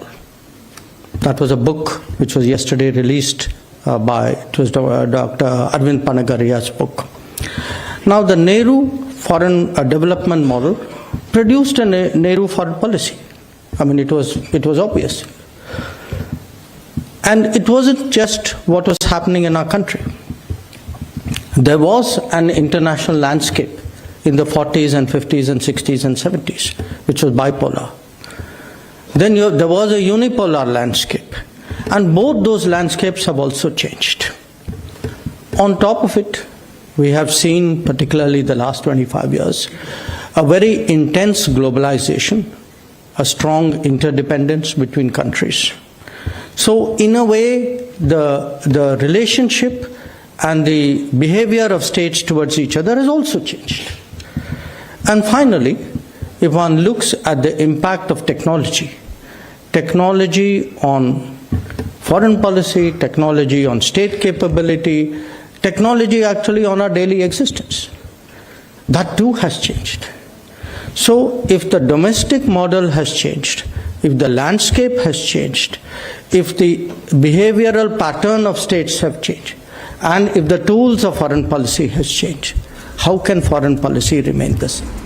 And in news that we are tracking from the state of Uttar Pradesh, this one from the Sambhal district, where during an anti-encroachment drive that was being carried out, a temple that dates back to almost 46 years has been unearthed by the officials. Getting you all those details in this report. In Sambhal, authorities have intensified efforts to remove encroachments and curb electricity theft. A significant discovery was made when Kartik Mahadev Temple and Amrit Koop, sealed for 46 years, were reopened. 50 सालों के बाद एक मंदिर को आजाद कराया गया है। महादेव को, जिनको छुपा करके अंधेरे में रख दिया गया था, उन्हें सूर्य का प्रकाश मिला है 50 वर्षों बाद। तो मेरे मन में भी बड़ा उत्साह था और मैं बड़ा खुश था कि मैं भी जाऊं और वहां पे जो भी लोग उपस्थित हों, वो चाहे मैं हूं या कोई और, सबका मुंह मीठा कराऊं। और ये हम सबके लिए खुशी का विषय है कि 50 सालों से जिस सत्य को दबा रखा था, वो सत्य आज सबके सामने है। This comes as district magistrate requested for carbon dating of the temple. हमारी 4 तरह की कार्रवाई चल रही है। एक शुरुआत में जो संभल में बताया गया है कि 19 कूप 36 पूर्वे 52 सराय और 68 तीर्थ हैं, उनको खोज करने के लिए एक पूरी टीम लगी हुई है काफ़ी समय से। दूसरा जो अस्थायी अतिक्रमण है नाले पर और सड़क के ऊपर, वो हम हटा रहे हैं। जो स्थायी अतिक्रमण है उसको हम ड्यू प्रोसेस फॉलो करके नोटिस के माध्यम से हटाएंगे। तीसरी चीज जो बिजली चोरी का अभियान है वो भी लगातार जारी है। 6 teams equipped with bulldozers are cleaning encroachments, obstructing drains, with notices issued for permanent structures. CCTV cameras and a 24-hour control room have also been set up to ensure temple security. अभी 46 साल पहला मंदिर मिला है, कुछ दिन बाद 56 साल पुराना मिलेगा, फिर 76 साल पुराना भी मिलेगा, फिर 600 साल पुराना भी मिलेगा। भारत में ये दुर्भाग्य की बात है कि मंदिरों को तोड़ तोड़ कर हिंदुओं की आस्था को ठेस पहुंचाई गई। लेकिन अब सनातन का दौर है। भगवान राम के मंदिर की प्राण प्रतिष्ठा हो चुकी, भगवान राम का मंदिर बनकर तैयार हो गया और आने वाले भगवान कल्की नारायण का मंदिर बन रहा है। Encroachments were removed near the residence of Samajwadi Party MP Zia-ur-Rahman Barq. Authorities also seized 25 illegally stored domestic gas cylinders during the operation.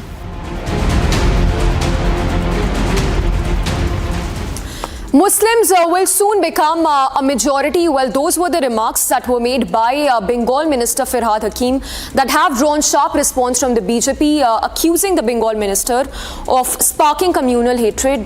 Getting you those details in this report. No stranger to controversy, Bengal Minister Firhad Hakim had kicked up a fresh row. Bengal में तो हम 33% हैं, मगर हिंदुस्तान में भी हम सिर्फ 17% है और हमें माइनॉरिटी कम्युनिटी कहा जाता है। मगर हम अपने आप को माइनॉरिटी नहीं सोचते हैं, हम सोचते हैं अगर अल्लाह की रहमत है हमारे ऊपर, अगर तालीम हमारे साथ है, तो हम एक दिन मेजॉरिटी से भी मेजॉरिटी हो सकते हैं और हम अपने अल्लाह की ये मेहरबानी होगी जो हम अपने ताकत से ये हासिल करेंगे। मिছিল करके जस्टिस मांगने से नहीं होगा।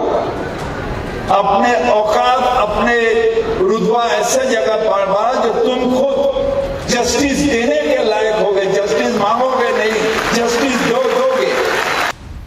A day after this remark, the Kolkata mayor seems to be on the back foot. I will not answer anything that BJP is taking communal. I will not answer anything. I am an Indian and I will die as an Indian. I will not answer. You cannot force me. I will not answer anything. I am a secular and I will die as a secular. The BJP is mincing no words. সংখ্যাগরিষ্ঠ হলে বাংলাদেশ, আফগানিস্তানে, পাকিস্তানে যা হচ্ছে তাই হচ্ছে।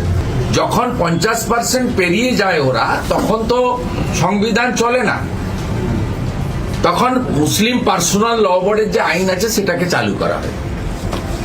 উনার কথাবার্তা খুব ভয়ঙ্কর, সংবিধানকে হাতে নিয়ে এদের লাজ লজ্জা নেই। Senior CPIM leader Sujan Chakraborty too has condemned Hakim's remarks. কমছে, বেঠিক কথা বলছে। মানে নেতা মন্ত্রী মেয়র যদি এরকম বেঠিক কথা বলেন মেরুকরণের রাজনীতির জন্য, তাতে আরএসএস খুশি হবে, হয়তো মমতা ব্যানার্জি খুশি হতে পারেন, আমি জানি না, কিন্তু মানুষকে বিভ্রান্ত করা হবে।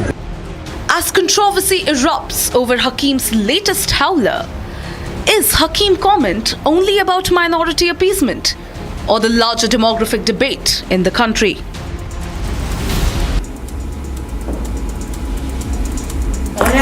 And other news that you're tracking, this one on the Delhi elections, which are due in the month of February.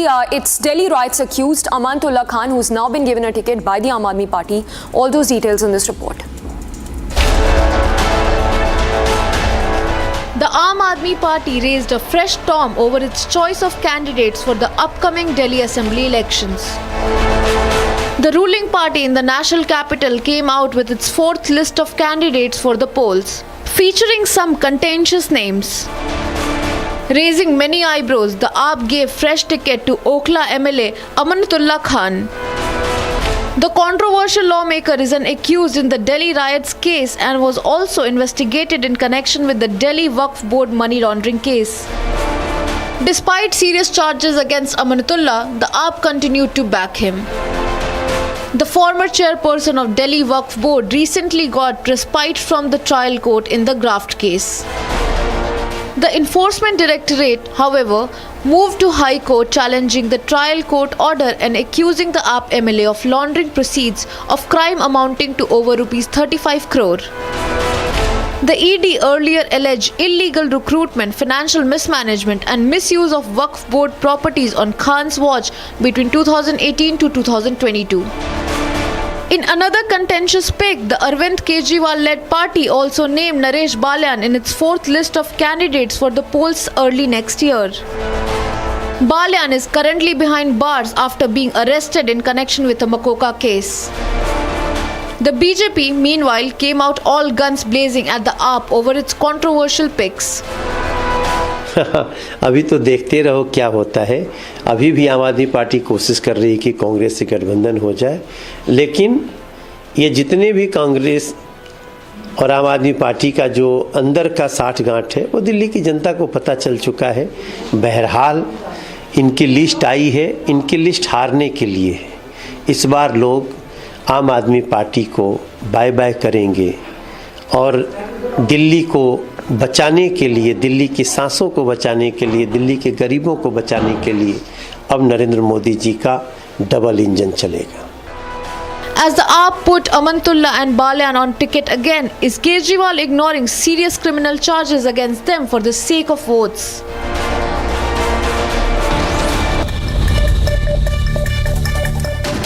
And here's a quick look at stories in brief from across the country. The Rajya Sabha is gearing up for a two-day debate on the Constitution beginning today against the backdrop of growing tension between Jagdeep Dhankar and the opposition. The latter had submitted a notice to remove Dhankar as the chairman, accusing him of partisanship. The development has set the stage for a heated debate with the NDA on one side and the opposition on the other. The debate is expected to be keenly watched given the current political climate.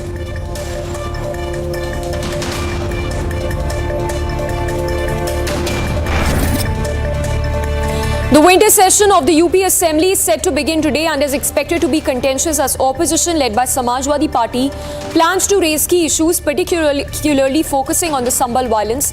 The session is scheduled to run starting today till the 20th.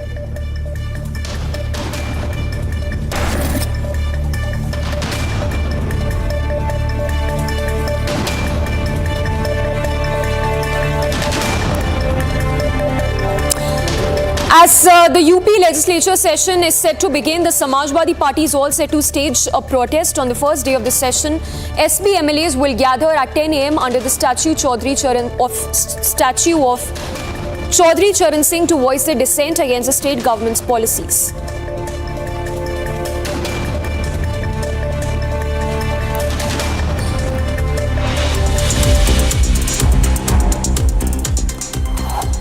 And with that, it's a wrap on this edition of our broadcast. Coming up at 8:30, amid talks of ceasefire between Israel and Hamas, Israel intensifies attacks on Gaza Strip. More on that after we come back.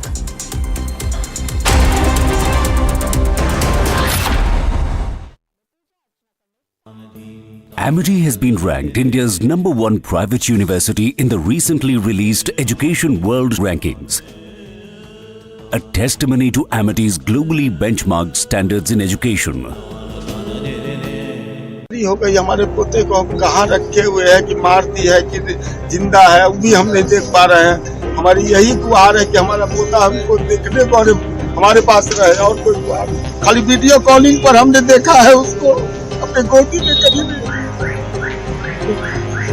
एक दादा के लिए उसका पोता अपने बेटे से भी बढ़कर होता है।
हो गई, हमारे पोते को हम कहाँ रखे हुए हैं कि मार दी है कि जिंदा है, वो भी हम नहीं देख पा रहे हैं। हमारी यही गुहार है कि हमारा पोता हमको देखने को और हमारे पास रहे, और कोई गुहार नहीं। हमारी कानून व्यवस्था को हम धन्यवाद देते हैं जो कम से कम मेरी गुहार उन लोग सुन करके और इतना बड़ा हमको राहत दिए हैं। ये बहुत बड़ी राहत की बात है, कम से कम उन लोग गिरफ्तार तो है। यही कहना है कि पोता हमको चाहिए। यदि हमारे प्रधानमंत्री हैं मोदी जी, योगी जी है, नीतीश जी है, तेजस्वी जी है, और जो हमारे नेता गण है, रामनाथ जी हमारे बगल के हैं। अच्छा, हमको गुहार उनसे यही है कि मेरा पोता हमको मिले, और कोई गुहार नहीं है हमको। पोता से आपने कभी फिर इधर बातचीत हुई? हम तो कभी गए नहीं बेंगलोर, हम कैसे देखते? खाली वीडियो कॉलिंग पर हमने देखा है उसको, अपने गोदी में कभी नहीं। एक दादा के लिए उसका पोता अपने बेटे से भी बढ़कर होता है। और हम अपना दुख किसी को बोलते भी नहीं थे। यहाँ का आदमी को कभी हमको दुखी नहीं देखा होगा। अपना गम को हम भी छिपाए हुए थे, जैसे मेरा बेटा छिपाए हुए थे। लेकिन आज पूरा समाज हमारे साथ खड़ा है, पूरा गांव का लोग खड़ा है। उसको कहता था पापा को सब बाबा।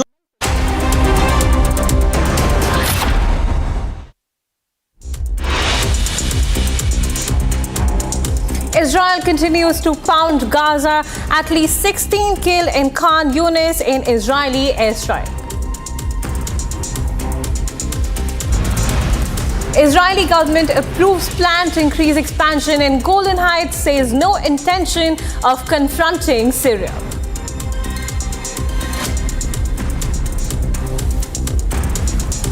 Netanyahu confirms phone call with Donald Trump. Reaffirms Israel's determination to continue acting against Iran and its armed proxies.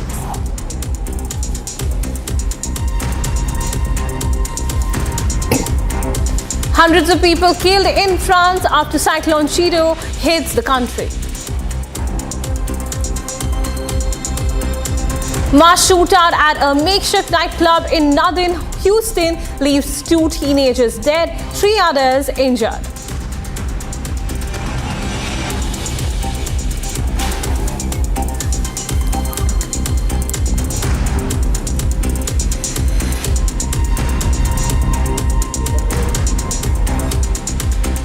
A very good morning, viewers. Thank you for tuning into Republic TV. You're watching live this morning. I'm Priyanka Das and I'll be taking you to the top international stories. First up, the Russian forces have been seen withdrawing from southern Syria, with military convoys heading back to their primary base in the coastal city of Latakia. This strategic movement comes amid significant changes in the region as questions swirl over the future of Russian influence following the recent fall of Syrian President Bashar al-Assad. Watch this report for all the details. Russian forces have begun withdrawing from southern Syria. Military vehicles of the Russian army were spotted heading north towards their primary base in the coastal city of Latakia.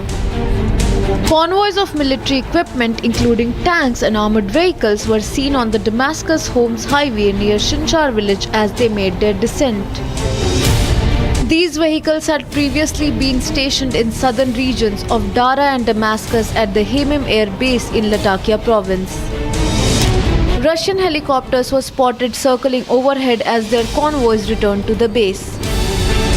Meanwhile, rebels from the HTS stationed at the base confirmed that they have had no contact with the Russian forces. ما في نحن كعناصر ما في أي تواصل معهم، ممكن يكون في تنسيق أو مع إدارة العمليات العسكرية. They added that they had only received orders to remain stationed there. وبالنسبة لموقعه مهم كتير وإجتنا الأوامر إنه نكون موجودين بالمطار. The withdrawal comes amid ongoing uncertainty about Russia's role in the region after Syrian President Bashar Assad stepped down. Russia has been an ally to Assad and is now giving him asylum. Russian troop movement in the region raised questions about Moscow's continued ability to project power in the Middle East. As Russia withdraws its forces from southern Syria, the future of Russian influence in the region now remains uncertain. Over 15 Syrian Navy vessels were partially submerged in the water after Israeli airstrikes destroyed military infrastructure across Syria. Following Assad's regime collapse last week, here's a report. Take a look. 15 days after Israeli forces struck Syria's Latakia port, remains of 15 naval vessels lie half sunk in the water. Earlier this month, Israeli forces struck Syria's navy and damaged military infrastructure. Israel targeted weapon production sites in the cities of Damascus, Homs, Tartus, Latakia and Palmyra. It destroyed air defense systems, military airfields and missiles depots. The warplanes struck vessels led to leak of oil and diesels. بعد يومين من ضربة إسرائيل للزوارق والقواطير العائدة للجيش داومنا، يعني بعد يومين من الضربة جينا شفنا القواطر تاعت الجيش مدمرة. نحن كمرفأ اللاذقية تضرر عنا زورق الضابطة والمبنى تبع الصيانة. Drone shots show that several military and civilian ships were destroyed. وجينا على المرفأ هون باللاذقية كان في كتير خراب وتقريبا شبه مدمرين 3/4 الأبنية والبنى التحتية. وهلا بلشنا الحمد لله ننظم الأمور هون وصارت الأمور كلها تمام الحمد لله. بالفترة القريبة راح يشتغل المرفأ مثل قبل وقبل 2010 وأحسن إن شاء الله. الأمور كلها جيدة. The IDF say that its warplanes had conducted more than 350 airstrikes on targets across Syria. In the latest, IDF had deployed its forces into the demilitarized buffer zone between Syria and occupied Golan Heights. Israeli Prime Minister office said that the collapse of Assad's rule had created a vacuum of Israel's border and in the buffer zone. The Israeli military said that it sent its troops to provide security of the Israeli-controlled Golan Heights. Netanyahu raised the need to support minorities in Syria and he said that Israel will protect them. The deployment of Israeli troops in Syria's buffer zones come after the ouster of Syrian President Assad, after Syrian rebels captured across Syria and capital Damascus, ending Assad's regime.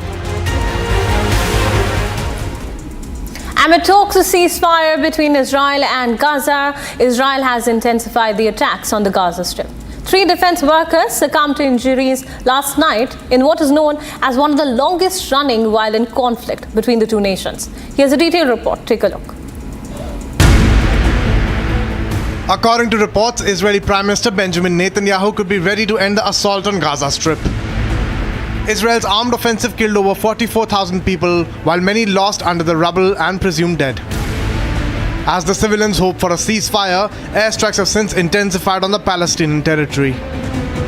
من الملاحظ في الوقت الراهن أنه الجانب الإسرائيلي كلما اقتربوا الاتفاق لتسوية اتفاق مع الجانب الفلسطيني يزيد من الضربات العسكرية والعمليات الاغتيالات والتصفية العائلات والمدنيين واستهداف المدنيين بشكل كبير وملحوظ، في حين جميع الأجواء والأحاديث المتداولة في الساحات العربية والدولية عن قرب تهدئة. The civilians have been bearing the brunt of Israel's armed offensive in the Gaza Strip, with destruction in buildings, hospitals and endangering lives of those who have made this far. The Nusayrat refugee camp was also hit in central Gaza as several residential neighborhoods also came under the fire.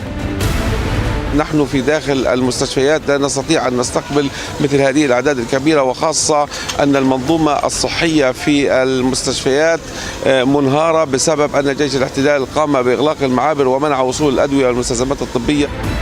Access to healthcare, food and clean water has been limited to the civilians since the beginning of the war, despite growing efforts by various countries to send aid.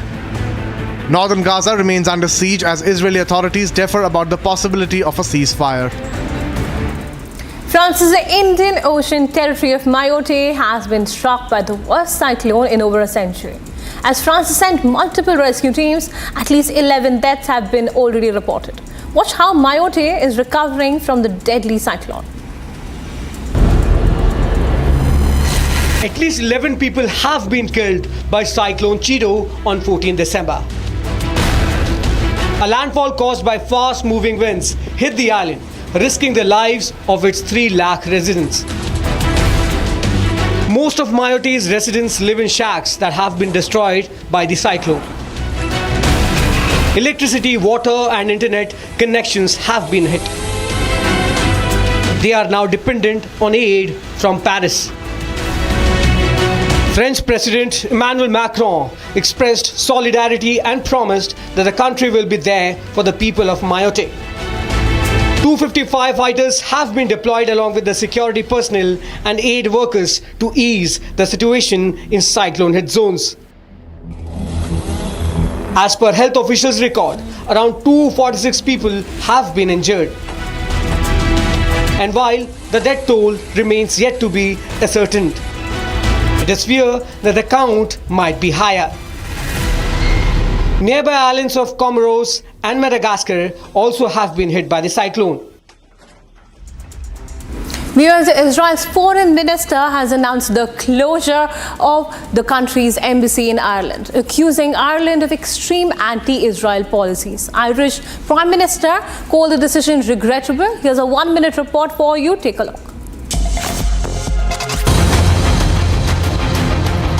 Israeli Foreign Ministry on Sunday announced the closure of its embassy in Ireland. The ministry accused the Irish government's stance on Israel.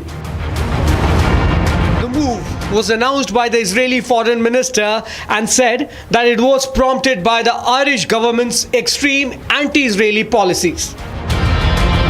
The diplomatic ties between further Ireland and Israel seems to go down after Ireland's recognition of Palestine.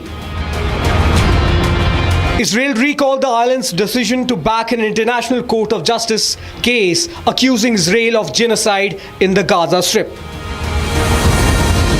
Irish Prime Minister Simon Harris said the decision was deeply regrettable. He further said that his nation would always stand up for human rights and international law. Irish Foreign Minister said the two countries would maintain diplomatic relations and there were no plans to close Ireland embassy.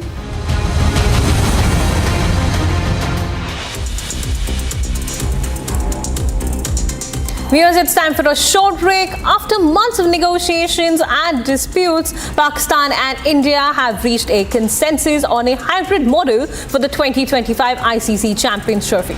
More details coming right up on the other side. Stay tuned.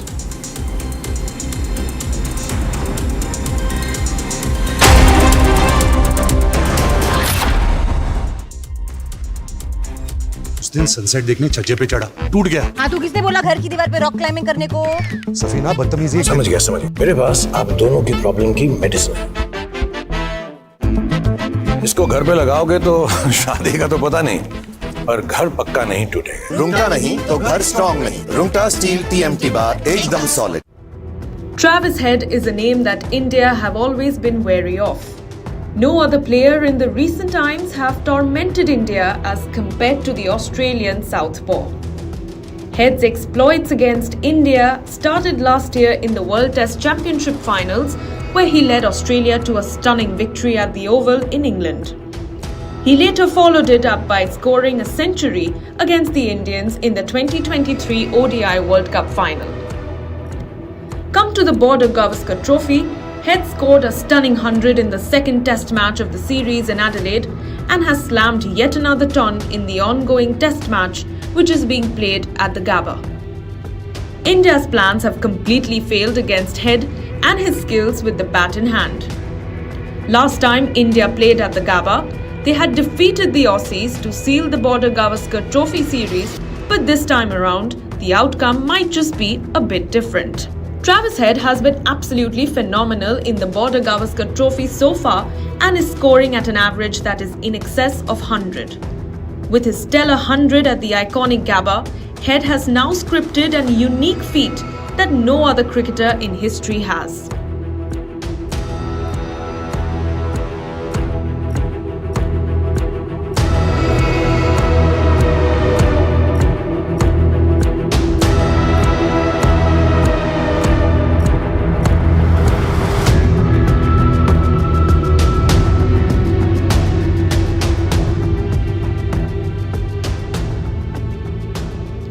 Head has scored a king pair and a century at the same venue in the same calendar year.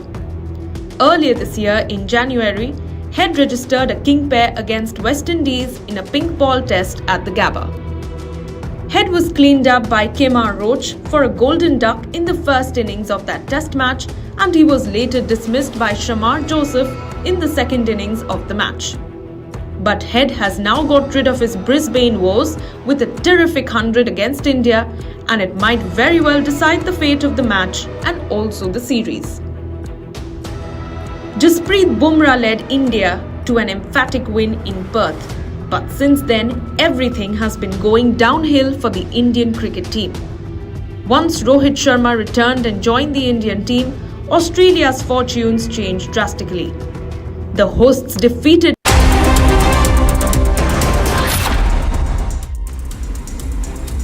Welcome back, viewers. Thank you for tuning into Republic TV. Now let's turn our focus to the latest developments from the cricketing world, where after months of negotiations and disputes, Pakistan and India have reached a consensus on a hybrid model for the 2025 ICC Champions Trophy.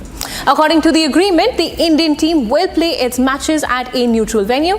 If India fails to qualify for the final, the championship match will be hosted in Lahore. Here's a special report. Take a look. After weeks of intense negotiations, the controversy surrounding the 2025 Champions Trophy appears to be nearing a resolution. According to sources within the Board of Control for Cricket in India, the International Cricket Council and the Pakistan Cricket Board, a final decision is expected soon. Pakistan will remain the official host of the championship, but with a twist. 5 out of 15 games, including the highly anticipated India-Pakistan match, will be played in a second country, likely the United Arab Emirates. The BCCI and PCB have reportedly reached a middle ground on the issue of hosting ICC events in India, which was a major point of contention. The PCB may have been offered an honourable exit route, allowing them to present the outcome as a victory. Pakistan may also be allotted a global ICC women's event in the 2027-31 cycle as part of the agreement.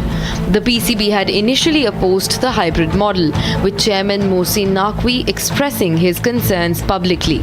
However, it appears that his concerns have been addressed, and some form of monetary compensation may also have been granted. The ICC is expected to convene a meeting on Saturday to formalize the agreement. The meeting will likely provide a stamp of approval for the agreed upon terms, bringing an end to the prolonged saga. The resolution of the Champions Trophy controversy will come as a relief to cricket fans worldwide. The tournament is expected to be a major success, with the hybrid model providing a unique and exciting experience for spectators. The final schedule of the Champions Trophy was expected to be announced on the 11th November 2024, but the never-ending tug-of-war going on between both the two boards has increased problems for the ICC. It is now being said that ICC might have missed a contractual deadline for the release of the tournament's schedule. The stakeholders associated with the event needed the schedule to be released 90 days before the event. The Mohsin Naqvi-led Pakistan Cricket Board has refused to host the tournament in a hybrid model, whereas the Board of Control for Cricket in India has written to the ICC that Rohit Sharma and company will not travel to Pakistan. As per the format of the tournament, top 8 teams are to play the Champions Trophy. Sri Lanka missed the cut by a whisker as they ended on the 9th spot in the ODI World Cup that they played last year. If India refrains from playing the Champions Trophy, Sri Lanka will end up playing the upcoming marquee ICC tournament.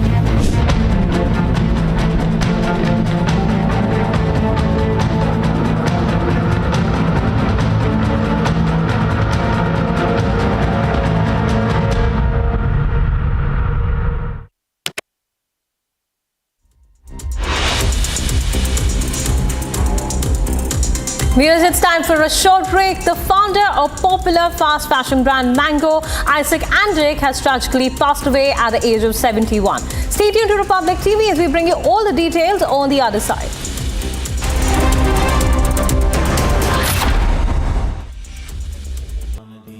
Amity has been ranked India's #1 private university in the recently released Education World Rankings, a testimony to Amity's globally benchmarked standards in education.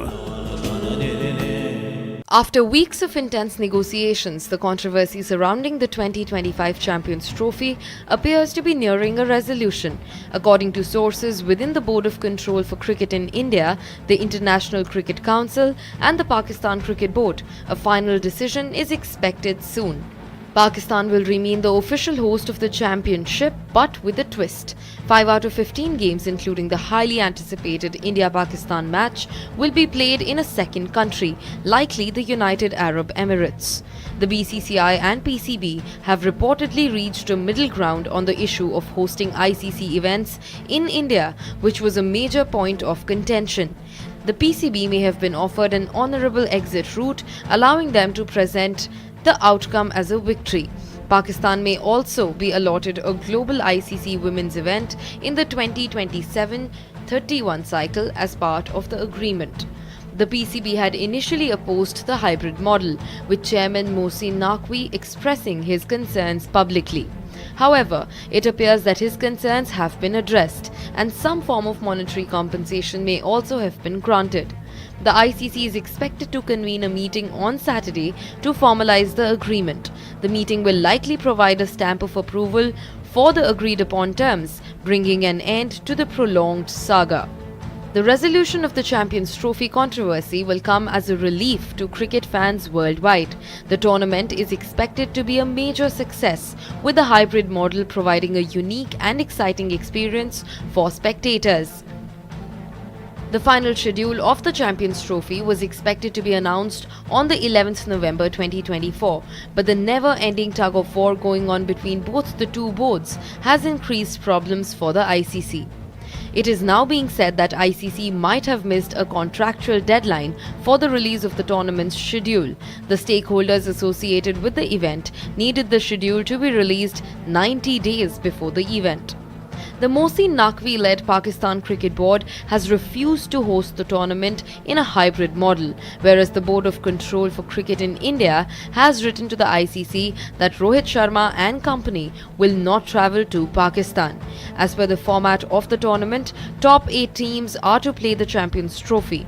Sri Lanka missed the cut by a whisker as they ended on the 9th spot in the ODI World Cup that they played last year.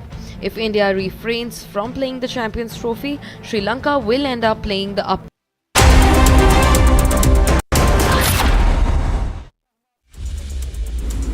Viewers, you're watching Live This Morning, and now it's time to take a quick look at the top stories from the world of business to keep you updated. Let's get started. In a tweet that quickly captured the attention of social media, Indian origin CEO of Perplexity AI, Arvind Srinivas, has expressed his thoughts about his long wait for a green card. Elon Musk said that he believes Srinivas should indeed get a green card. Srinivas has been waiting for 3 years for the green card. He acknowledged Musk's brief reply, sparking a widespread discussion, especially considering Musk's previous comments on the difficulties faced by skilled professionals in obtaining legal entry to the US. An IIT Madras graduate and former OpenAI researcher, Srinivas is now leading Perplexity AI, an AI-powered search engine backed by investors such as Jeff Bezos. Isaac Andrick, the founder of clothing brand Mango, died tragically on Saturday after a fatal hiking accident in Spain. The 71-year-old billionaire slipped from a 150-meter cliff while hiking near the Montserrat Caves located close to Barcelona. According to information from a prominent media outlet, police were alerted at around noon and rescue teams, including a helicopter and a specialized mountain unit, were dispatched to the scene. Andek's son, Jonathan Andek, was present during the accident. Andek started his entrepreneurial journey by selling T-shirts to classmates at Barcelona's American High School, after which he expanded into the wholesale clothing business and opened his first Mango outlet in Barcelona. He leaves behind a fortune of $4.5 billion. As 2024 draws to a close, the Indian primary market is buzzing with activity, with 4 IPOs set to open for subscription next week. Among them are key offerings from Mamta Machinery and Transrail Lighting, both of which will debut on the main board. Transrail Lighting aims to raise Rs 400 crore through a fresh issue and an offer for sale, while Mamta Machinery targets Rs 179 crore with an entirely offer for sale offering. Additionally, 2 SME segment IPOs, Nadda Infrastructure and Identical Brain Studios will also open for subscription, providing investors with a range of options to diversify their portfolios.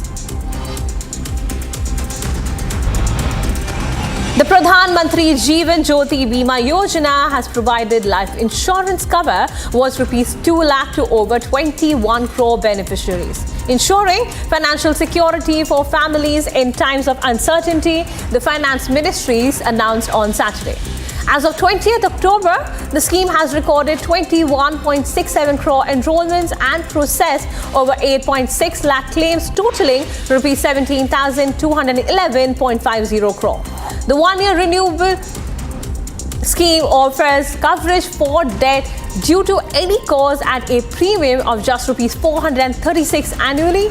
Additionally, the Finance Ministry shared updates on other government insurance schemes, revealing that nearly 48 crore people are covered under the Pradhan Mantri Suraksha Bima Yojana, while over 54 crore individuals have benefited from the Pradhan Mantri Jan Dhan Yojana.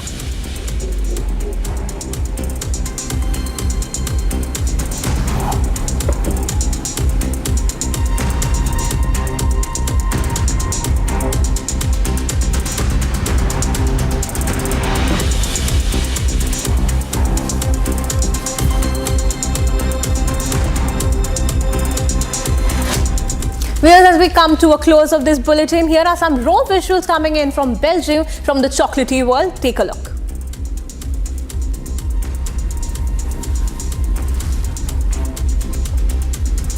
Chocolates, a household favorite in Belgium, have become a source of stress for both consumers and producers. As inflation and soaring costs take their toll, the prices of chocolates are driven to rocketing high prices by rising inflation and increasing downside risks. Two major economic challenges faced by many Eurozone countries, the recent sharp depreciation of the euro against the US dollar has also added to the inflationary pressures, further eroding their purchasing power.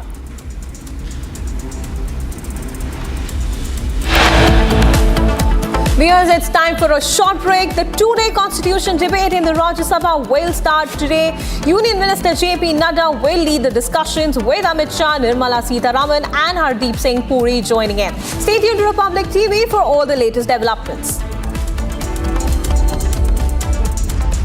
Viewers, much more coming up. After the Lok Sabha, now the Rajya Sabha will begin the constitution debate. We'll get to all the updates right here on Republic TV. Do not go anywhere.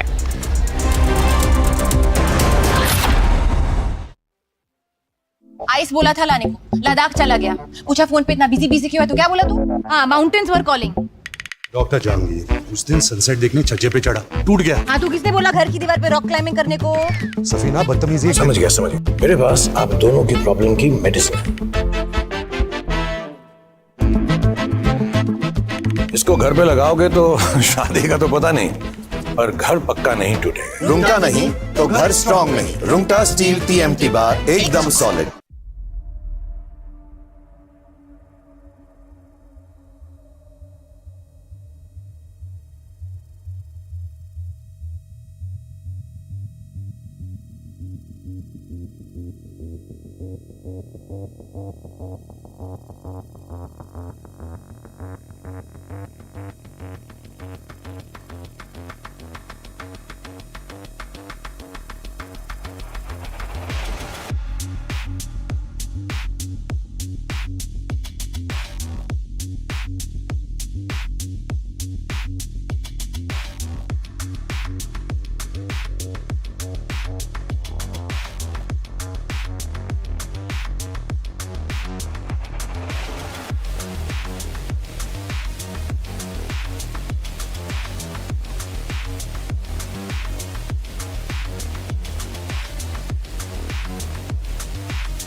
Asia's largest news headquarters. Setting the agenda for Bharat.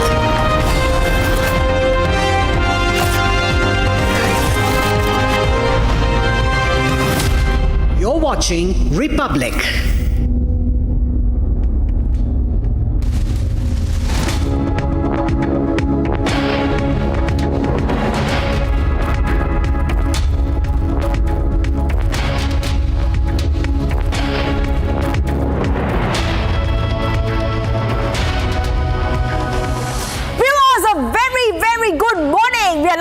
I'm Shivangi Shukla getting you the latest. Now, after 2 days of intense debate in the Lok Sabha last week, now Monday, that is today, we'll see the Rajya Sabha debate on the Constitution. And as usual, we can expect a fiery address in the Constitution debate like we did in the Lok Sabha. We'll get to everything you need to know, what you can expect, what will be the key issues, and lots more on this. But as usual, the headlines. Let's get started.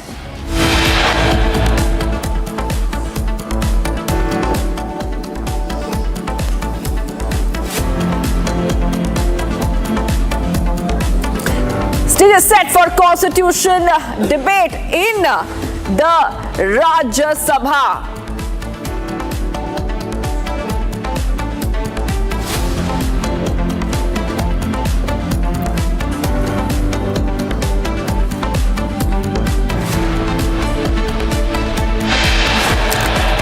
"73-year-old tabla maestro Ustad Zakir Hussain passes away in a hospital in San Francisco after battling heart ailments."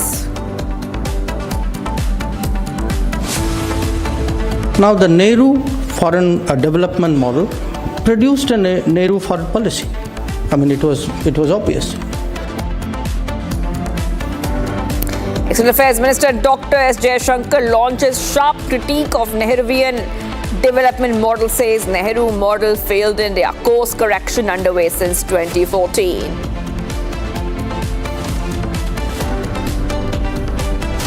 India and Bangladesh to jointly commemorate the 53rd anniversary of Vijay Diwas of the 1971 India-Pakistan War.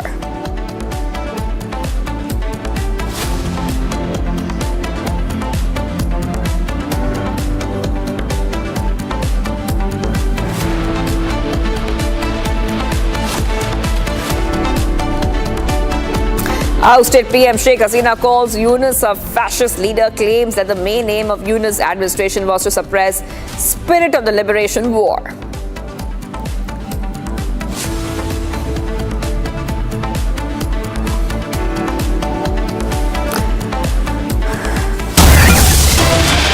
Getting you some big breaking updates coming in, viewers, as we count down to the Constitution debate.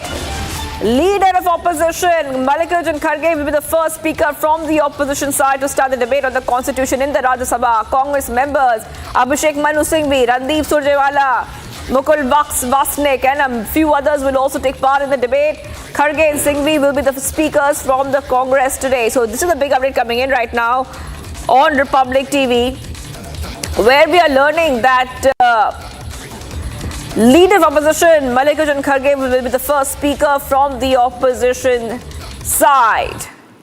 And we'll wait and watch really what will be that address all about. But we can definitely see that after the fiery debate in the Lok Sabha last week, there will be a lot that we can expect because already we see a BJP-Congress standoff which has taken place. So, the debate features contributions from members from across the political spectrum. So we see Mallikarjun Kharge, Abhishek Manu Singhvi, Randeep Surjewala, and even the Trinamool Congress will be deliberating on the enduring principles of the Constitution and its relevance to the modern world. And this is coming in as we are marking the 75th anniversary of the adoption of the Indian Constitution. I want to go across to my colleague who's joining us, Harsha, who's been on the ground. and has been getting us all the top updates. Harsha, you have been spending so much of time, outside the parliament, especially during the Lok Sabha debate on the constitution. But today's debate is in the Rajya Sabha. How do you think that this debate will be different from the one we saw in Lok Sabha? What can you tell us? What key issues are likely to be discussed today? Go ahead, Harsha. So Shivangi, the constitution debate in Rajya Sabha is going to be very different from the one in Lok Sabha, because in Rajya Sabha we have seen how opposition has adapted to a very aggressive mode when it came to the issues like Adani, which they have been speaking about, and they wanted a discussion on it. As we very well remember, this is the 4th week of the winter session, and entirely 3 weeks of the Rajya Sabha, it has never worked smoothly. Back-to-back adjournments we have seen, and in fact last Friday as well there was the adjournment in the Rajya Sabha. So it's very difficult to say that whether today during the constitution debate the Rajya Sabha will be working smoothly or there will be the disruption and again a showdown from the side of opposition party, because the time has been allotted. Entire opposition has 6 hours, and in that 6 hour only opposition has to do their debate and address the Rajya Sabha on the constitution debate. Mallikarjun Kharge will be speaking from the side of opposition first, and then we have almost 5 speakers from the side of Congress party today, followed by 2 speakers from the TMC party, 5 speakers from the Biju Janata Dal, and also from the Samajwadi party 3 speakers as well. And if we talk about the ruling NDA party, from that party BJP, JP Nadda will be addressing the house first because he is the leader of the house, and then the debate will be taken forward by Nirmala Sitharaman and Hardeep Singh Puri. There are 2 days back-to-back debates on constitution in Rajya Sabha, where Home Minister Amit Shah will be replying tomorrow. But in Rajya Sabha, we have always seen how the opposition has been raking up the issue of Adani, and it has already been cleared that during the constitution debate, no word like Adani should be taken up, and if it happens like that, we'll again see a massive disruption from the side of opposition party, because the name Adani should not be taken, as was being said by several BJP leaders as well, that opposition leaders should speak on the constitution. They should speak about the history of the country. They should speak on what Baba Saheb Ambedkar has done immensely when the constitution was constituted. And over the lines of constitution only the entire debate has to happen. We have seen in Lok Sabha when Prime Minister was replying how he had lambasted and brushed off the facts which were placed by the Congress party on the constitution. So today it's going to be a fiery session of Rajya Sabha. Will we see that what opposition is trying to take up in their debate. From TMC, we know that they have the issue of the funds, they have the issue of the they have the issue of the West Bengal, which they are going to raise up, because Derek O'Brien and Sushmita Dev will be speaking from the side of TMC, keeping the point of West Bengal precisely in the constitution debate. While if we talk about Samajwadi party, Ram Gopal Yadav will be the speaker, and he will be taking up the issue of Sambhal precisely in his constitution debate. But Congress, on the lines of Adani, industrialist, and also on the national security, Bangladesh and China issue, majorly Mallikarjun Kharge will be speaking, and that's the time where we have to see how much time Mallikarjun Kharge speaks for, because opposition time and again have stated that the time allotted to opposition was very less as compared to those of the BJP speakers. So we have to see how this day starts in Rajya Sabha, because from 11 a.m. onwards the debate in Rajya Sabha will start, which will go on till 5 o'clock today in the evening, and tomorrow it will again continue from 11 to 6 o'clock. Will we see Home Minister replying on the constitution debate. Back to you. All right, thank you for joining us with all those details. I'll be coming back to you right now, because we'll keep a close eye on the story. 11 a.m. is the time when that debate will begin in the Rajya Sabha, the constitution debate, and we will be getting our viewers every second of that development. Let's move ahead right now. We're coming to know that the Sambhal district administration has now written to the ASI on the temple. Remember, the temple has reopened after a few days now. So we're getting these back-to-back updates coming in. The Sambhal district administration has written to the ASI, the Archaeological Survey of India, for carbon dating of the Bhasma Shankar temple, including a well there, days after the reopening of the temple locked since 1978 following riots in the town. Worshippers have started visiting the temple, and it is being guarded around the clock. District Magistrate Rajendra Pensia says the security guards have been permanently posted at the spot, and the CCTV cameras have been installed and the encroachment is being removed. So this is what we see right now on Republic TV. Administration writes to ASI for carbon dating of the Jaishankar temple. So this is a new update that we're getting for you right now on Republic TV. Viewers, we'll try to connect your reporters as well to understand what we can expect next in terms of development. But already we have seen the Aarti performed at the reopened temple in UP Sambhal, and a lot of police personnel have been deployed ever since this temple has reopened after decades. We're getting that reaction coming in. Let's go ahead and play out what the reaction is coming in from the district administration. हमारी 4 तरह की कार्रवाई चल रही है। एक शुरुआत में जो संभल में बताया गया है कि 19 कूप 36 पूर्वे 52 सराय और 68 तीर्थ हैं, उनको खोज करने के लिए एक पूरी टीम लगी हुई है काफ़ी समय से। दूसरा जो अस्थायी अतिक्रमण है नाले पर और सड़क के ऊपर, वो हम हटा रहे हैं। जो स्थायी अतिक्रमण है उसको हम ड्यू प्रोसेस फॉलो करके नोटिस के माध्यम से हटाएंगे। तीसरी चीज़ जो बिजली चोरी का अभियान है वो भी लगातार जारी है, और इसके साथ साथ अन्य किसी भी तरह की कोई इलीगल एक्टिविटी या जैसे कमर्शियल चीज़ें यदि रेजिडेंशियल एरिया में हो रही है उस पर भी कार्रवाई हो रही है। All right, so as you clearly see, viewers, just days after the 46-year-old Shiv temple has reopened in Sambhal, we're coming to know that the big update coming in right now is that the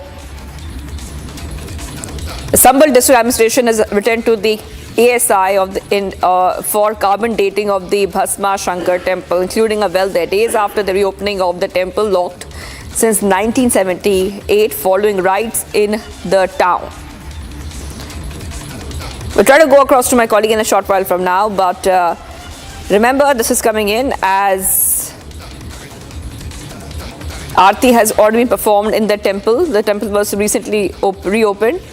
It's a very important temple because it has the statues of Lord Shiv and Hanuman. It's a very famous Lord Shiv and Hanuman temple in Sambhal. It was reopened after decades in Sambhal district. And the Sambhal administration has reopened the temple locked since 1978, following communal riots in the town.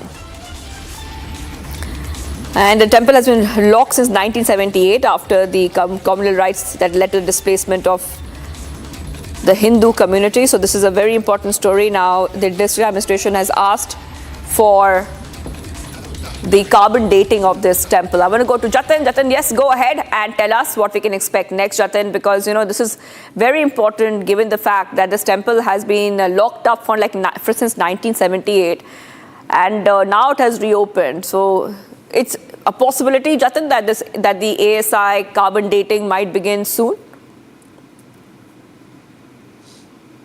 जी बिल्कुल, देखिए ASI की team अब किसी भी time यहाँ पर पहुंचेगी। हालांकि डीएम के जरिए जो पत्र है वो लिख दिया गया है और उसके बाद 1-2 दिन संभवतः लगेंगे यहाँ पर आने में। और उसके बाद चाहे वो प्राचीन मंदिर की बात कर लीजिए, जो कुआं उसके पास से बरामद किया गया, उन दोनों ही जगह की जो कार्बन डेटिंग और सर्वे है वो किया जाएगा। मैं आपको तस्वीरें यहाँ पर दिखा दूं कि सुबह का यहाँ पर समय है और आज पहला सोमवार भी है, तो उसको देखते हुए तमाम जो श्रद्धालु है वो यहाँ पर पहुँच रहे हैं और पूजा अर्चना जो है वो यहाँ पर सुबह ही की जा रही है। लेकिन दूसरी तरफ जो एडमिनिस्ट्रेशन से जुड़े लोग हैं, मंदिर की सिक्योरिटी सेफ्टी को देखते हुए यहाँ पर तमाम जो काम कर रहे हैं, डिप्लॉयमेंट यहाँ पर है, सीसीटीवी कैमरे आप देखेंगे यहाँ पर लगा दिए गए हैं। लेकिन आज एक तरफ नजर इस बात को लेकर भी रहेगी कि अतिक्रमण को लेकर जो कार्रवाई है वो भी एडमिनिस्ट्रेशन यहाँ पर करता हुआ नजर आएगा। ये जो घर आप देख रहे हैं मंदिर से बिल्कुल सटा हुआ, कुछ देर में यहाँ से जो अतिक्रमण है उसको साफ तौर पर हटाया जाएगा। ये भी बोला जा रहा है कि जो इस मकान के मालिक है वो खुद जो अतिक्रमण है उसको हटाएंगे।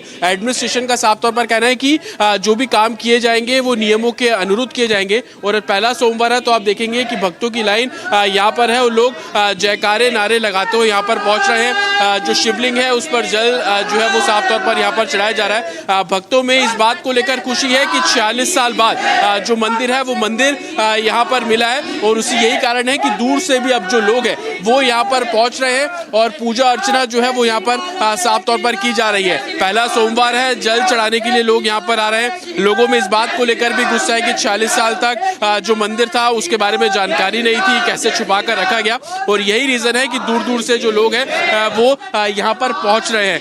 कहाँ से आए हैं आप लोग? कहाँ से आए हैं? गांव भवेना से आए हैं हम। कितनी दूर है यहाँ से? यहाँ से करीब 10 किलोमीटर है। पता था यहाँ पे कोई प्राचीन मंदिर है? नहीं, पहले पता था, लेकिन उसके बाद में ये बंद कर दिया गया। मैं सन 78 में इंटर में पढ़ता था, तो यहाँ पे मारकाट चली थी काफी।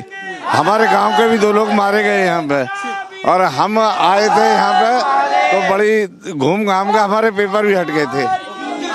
कहाँ से आए आप? बड़ाई वाली बस्ती से। आपको पता था यहाँ प्राचीन मंदिर है? जी नहीं, जब यहाँ पे सर्वे हुआ था तभी पता लगी थी हमें। तो आप क्या दर्शन करने आए? जी। कहाँ से? आप कहाँ से? हम सब ग्राम बड़ाई वाली बस्ती लोधी सराय से आए हुए हैं, रेलवे स्टेशन के पास से। यहाँ से होगा 2 किलोमीटर। यहाँ इन लोगों ने मंदिर ये दबा रखा था। यहाँ जब सब खुला, ये सीओ चौधरी जो है अनुज चौधरी, उनके तरफ से मस्जिद से खुला, तब यहाँ सब लोग दर्शन करने के लिए आ रहे हैं। बहुत बहुत दूर से आ रहे हैं, 200-200 किलोमीटर दूर से यहाँ से लोग दर्शन करने के लिए आ रहे हैं इस मंदिर पे। आप लोगों को पता था यहाँ पे प्राचीन मंदिर है?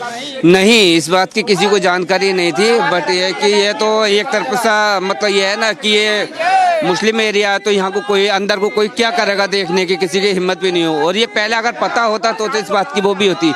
अभी यहाँ एक शुरुआत हुई है, तो इसीलिए हर जगह पे जहाँ जहाँ ये चीज है वो निकलता हुआ आ रहा है सामने। अब तो ये तमाम लोग हैं और यहाँ पर जल चढ़ाने के लिए, दर्शन करने के लिए पहुंच रहे हैं। मैं अपने वीडियो कहूँगा, थोड़ा आगे आएंगे, लोगों से हम बात करेंगे। ये देखिए जल लेकर जो लोग, आप जल लेकर आए हैं चढ़ाने के लिए, कहाँ से लाए हैं जल? अच्छा, पता था यहाँ पे प्राचीन मंदिर है? हमें पहली बार मालूम पड़ा है। तो आप देखेंगे पूजा अर्चना की जो विधि हो, जल के जो कैन हो, ये सभी लोग यहाँ पर पहुंच रहे हैं। महिलाओं के हाथ में आप देखेंगे तुलसी और जो तांबे के कलश होते हैं। जल चढ़ाने आई है जी, आज सोमवार है इसलिए जल चढ़ाना। पता था आपको यहाँ पे इससे पहले कभी आए हैं मंदिर में? नहीं, पहली बार आए। आप भी पहली बार आए हैं? तो देखेंगे तमाम महिलाएं हैं, हाथों में कैन लिए, लोटे में जल लिए यहाँ पर पहुंचे। कहाँ से आई हैं आप? दाम बंगले पास में ही है गाँव यहाँ से? हाँ, बराबर में ही है। अच्छा, पता था यहाँ पे मंदिर था? पता ना था, यहीं पे रह तो जब भी पता ना था।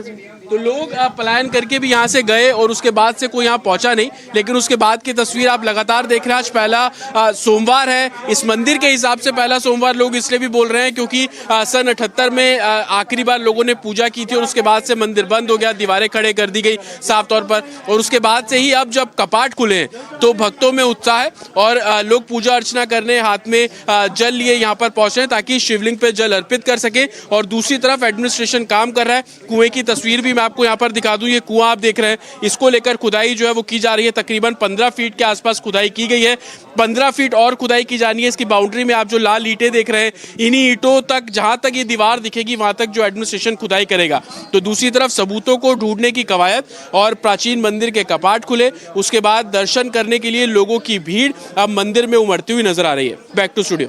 Right, and thank you for joining us with all those details. Jatin, I will be coming back to you because we see a lot of developments coming in where the district administration has asked for carbon dating from the ASI. So we'll keep an eye as that goes ahead and we get updates on that story. Let's move ahead right now. Union Home Minister Amit Shah has given a stern warning to Maoists in Chhattisgarh, saying that Chhattisgarh will be a Maoist-free state by 2026. Here's a full report highlighting these developments. Reiterating the pledge to make Chhattisgarh Maoist-free by 2026, Amit Shah once again issued an open warning to Maoists in Chhattisgarh's Bastar district. Amit Shah urged Maoists to surrender their arms or face consequences, as the centre won't hold back. आपने फिर से एक बार विष्णुदेव जी पर भरोसा किया है। हम सब कटिबद्ध है छत्तीसगढ़ को 31/3/2026 के पहले नक्सल मुक्त करने के लिए। और जैसे ही छत्तीसगढ़ नक्सल मुक्त होता है, पूरे देश में से नक्सलवाद का खात्मा होता है। और ये संकल्प छत्तीसगढ़ पुलिस का है। छत्तीसगढ़ पुलिस ने बहादुरी के साथ 1 साल में इस संकल्प पर आगे बढ़ने का काम किया है और ढेर सारी उपलब्धियां नक्सलों के खिलाफ लड़ाई में छत्तीसगढ़ की जनता ने प्राप्त की है।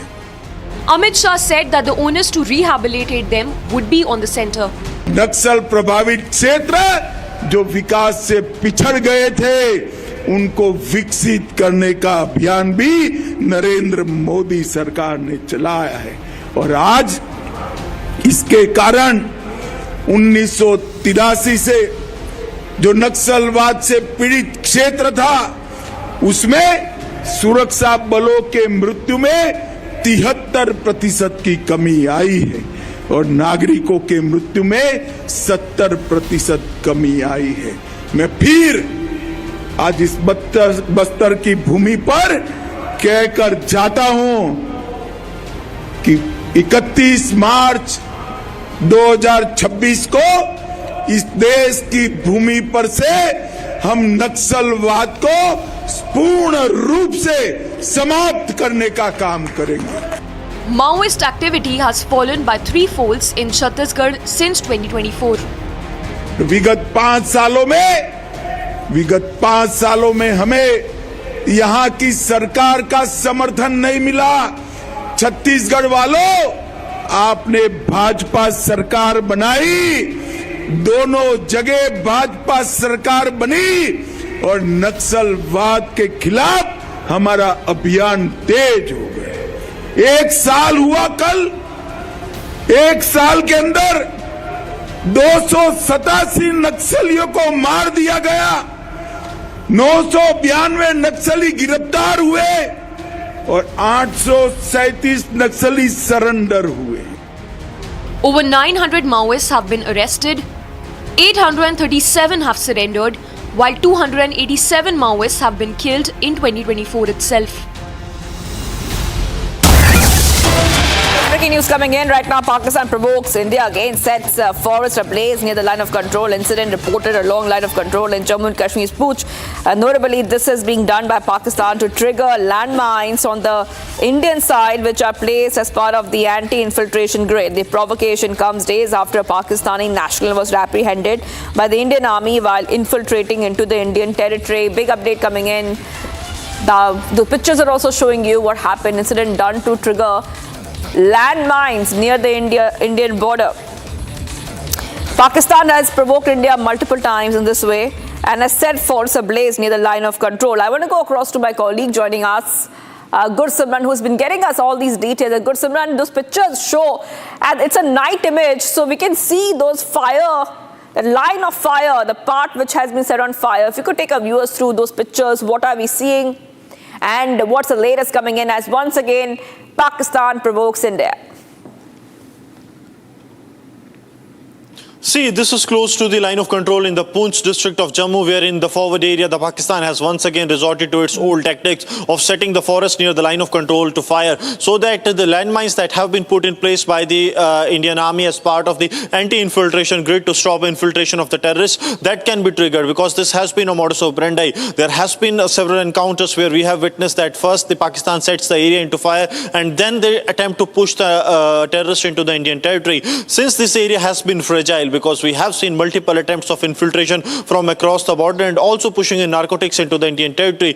So keeping that in view, the security has always been on the alert. But this mischief of Pakistan clearly shows that how desperate Pakistan is with the onset of snowfall in Jammu and Kashmir, that they want to push as many as terrorists as they can into the Indian territory so that they can keep the winters hot in the Jammu region as well as in the Kashmir Valley. Because this has been a past precedent that the Pakistan has always been resorting to these kind of tactics, setting the forest into the fire so that this forest fire can reach into the forward areas of the fence where the anti-infiltration grid is in place, especially the landmines that have been put in place, so that if a terrorist try to sneak in, if they step in on the landmine, they can be neutralized there only. So this is part of the India's anti-infiltration grid, but the Pakistan plans to distort it by setting the forest on the fire, but the security forces continue to remain on the alert to thwart any attempt of the adversary. Gursimran, also, this is coming after a Pakistani national tried to infiltrate into India. Do you think that this is one more tactic, and you're telling us that one more tactic that they're trying because they want to send more infiltrators into India, and that's what they're planning in the next few weeks perhaps? Is that a possibility? See, there lies every possibility because it is Pakistan that cannot be trusted. And time and again, in the past also, it has happened that first Pakistan has sent some guide so as to get an idea of which route is the secure route to get into the Indian side. If the guide gets into hinterland, then they take it as a secure route and then they push more terrorists into the Indian territory. Since the guide has been caught in, or the individual that was trying to sneak in gets caught in, then they change their modus operandi. So there lies every possibility of the possible infiltration of the terrorist into the Indian territory, and that's why the security continues to be on the highest of alertness, and also the anti-infiltration grid is intact on the line of control. All right, thank you for joining us with all those details. I will be coming back to you for more.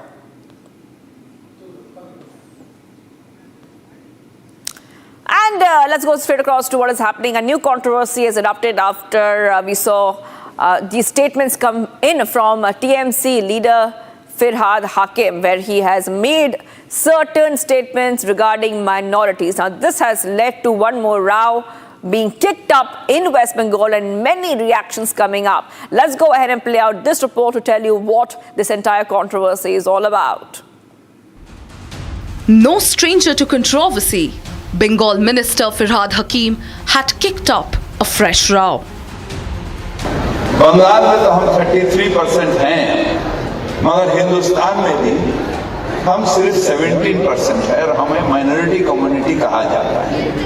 मगर हम अपने आप को minority नहीं सोचते हैं, हम सोचते हैं अगर अल्लाह की रहमत है हमारे ऊपर, अगर तालीम हमारे साथ है, तो हम एक दिन मेजॉरिटी से भी मेजॉरिटी हो सकते हैं और हम अपने अल्लाह की ये मेहरबानी होगी जो हम अपने ताकत से ये हासिल कर रहे हैं। मिছিল करके जस्टिस मांगने से नहीं होगा। अपने औकात, अपने रुतबा ऐसे जगह पर बढ़ा जो तुम खुद जस्टिस देने के लायक होगे। जस्टिस मांगोगे नहीं, जस्टिस दोगे। A day after this remark, the Kolkata mayor seems to be on the back foot. I will not answer anything that BJP is taking communal. I will not answer anything. I am an Indian and I will die as an Indian. I will not answer. You cannot force me. I will not answer anything. I am a secular and I will die as a secular. The BJP is mincing no words. সংখ্যাগরিষ্ঠ হলে বাংলাদেশ, আফগানিস্তানে, পাকিস্তানে যা হচ্ছে তাই হচ্ছে। যখন 50% পেরিয়ে যায় ওরা, তখন তো সংবিধান চলে না, তখন মুসলিম পার্সোনাল ল বোর্ডের যে আইন আছে সেটাকে চালু করা হয়। উনার কথাবার্তা খুব ভয়ঙ্কর, সংবিধানকে হাতে নিয়ে এদের লাজ লজ্জা নেই। Senior CPIM leader Sujan Chakraborty too has condemned Hakim's remarks. কমছে, বেঠিক কথা বলছে এবং একটা নেতা মন্ত্রী মেয়র যদি এরকম বেঠিক কথা বলেন মেরুকরণের রাজনীতির জন্য, তাতে আরএসএস খুশি হবে, হয়তো মমতা ব্যানার্জিও খুশি হতে পারেন, আমি জানি না, কিন্তু মানুষকে বিভ্রান্ত করা হবে। As controversy erupts over Hakim's latest howler, is Hakim comment only about minority appeasement or the larger demographic debate in the country? Coming up, viewers, as we are live and breaking, we're getting much more after months of negotiations and disputes. Pakistan and India have reached a consensus on a hybrid model for the Champions Trophy. More details coming right up. Do not go anywhere.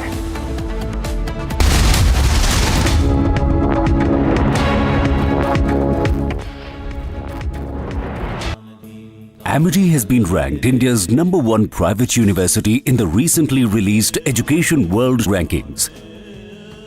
A testimony to Amity's globally benchmarked standards in education. हो गई, हमारे पोते को हम कहाँ रखे हुए हैं कि मार दी है कि जिंदा है, वो भी हम नहीं देख पा रहे हैं। हमारी यही गुहार है कि हमारा पोता हमको देखने को हमारे पास रहे, और कोई गुहार नहीं। खाली वीडियो कॉलिंग पर हमने देखा है उसको, अपने गोदी में कभी नहीं। एक दादा के लिए उसका पोता अपने बेटे से भी बढ़कर होता है।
हो गई। हमारे पोते को हम कहाँ रखे हुए हैं, कि मार दी है कि जिंदा है, वो भी हम नहीं देख पा रहे हैं।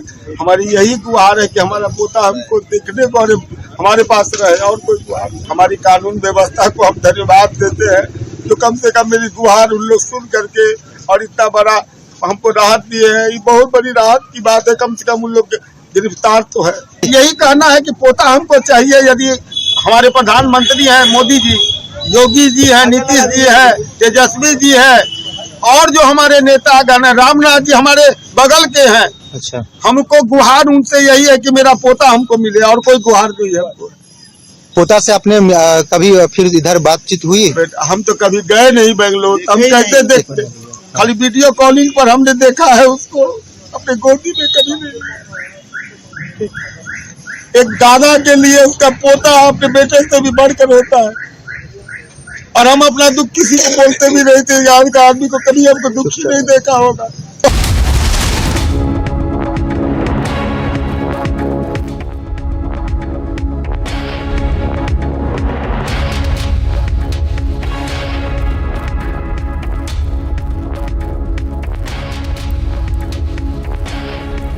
Very good morning. It's 9:30. I'm Samiksha Srivastava. All eyes will be on the Constitution Day debate in the Rajya Sabha today. It will be JP Nadda who will be leading the debate. And from the opposition side, it will be Mallikarjun Kharge. That's going to be one of our top focus stories. Let's begin this edition first up with the top headlines. State set for a Constitution Day face-off in the Rajya Sabha. Nadda and Amit Shah to lead debate in the Sansad.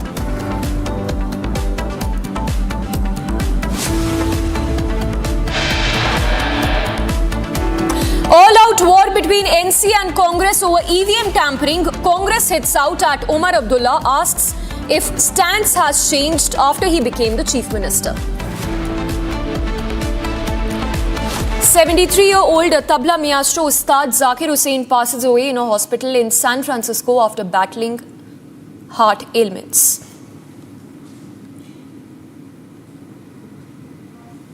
Now the Nehru foreign development model produced a Nehru foreign policy. I mean, it was obvious.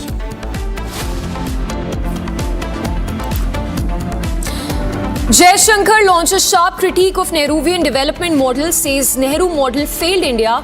Course correction underway since 2014. India-Bangladesh to jointly commemorate the 53rd anniversary of Vijay Diwas of the 1971 India-Pakistan War. Ousted Prime Minister Sheikh Hasina calls Yunus a fascist leader, claims the main aim of Yunus administration was to suppress the spirit of the liberation war.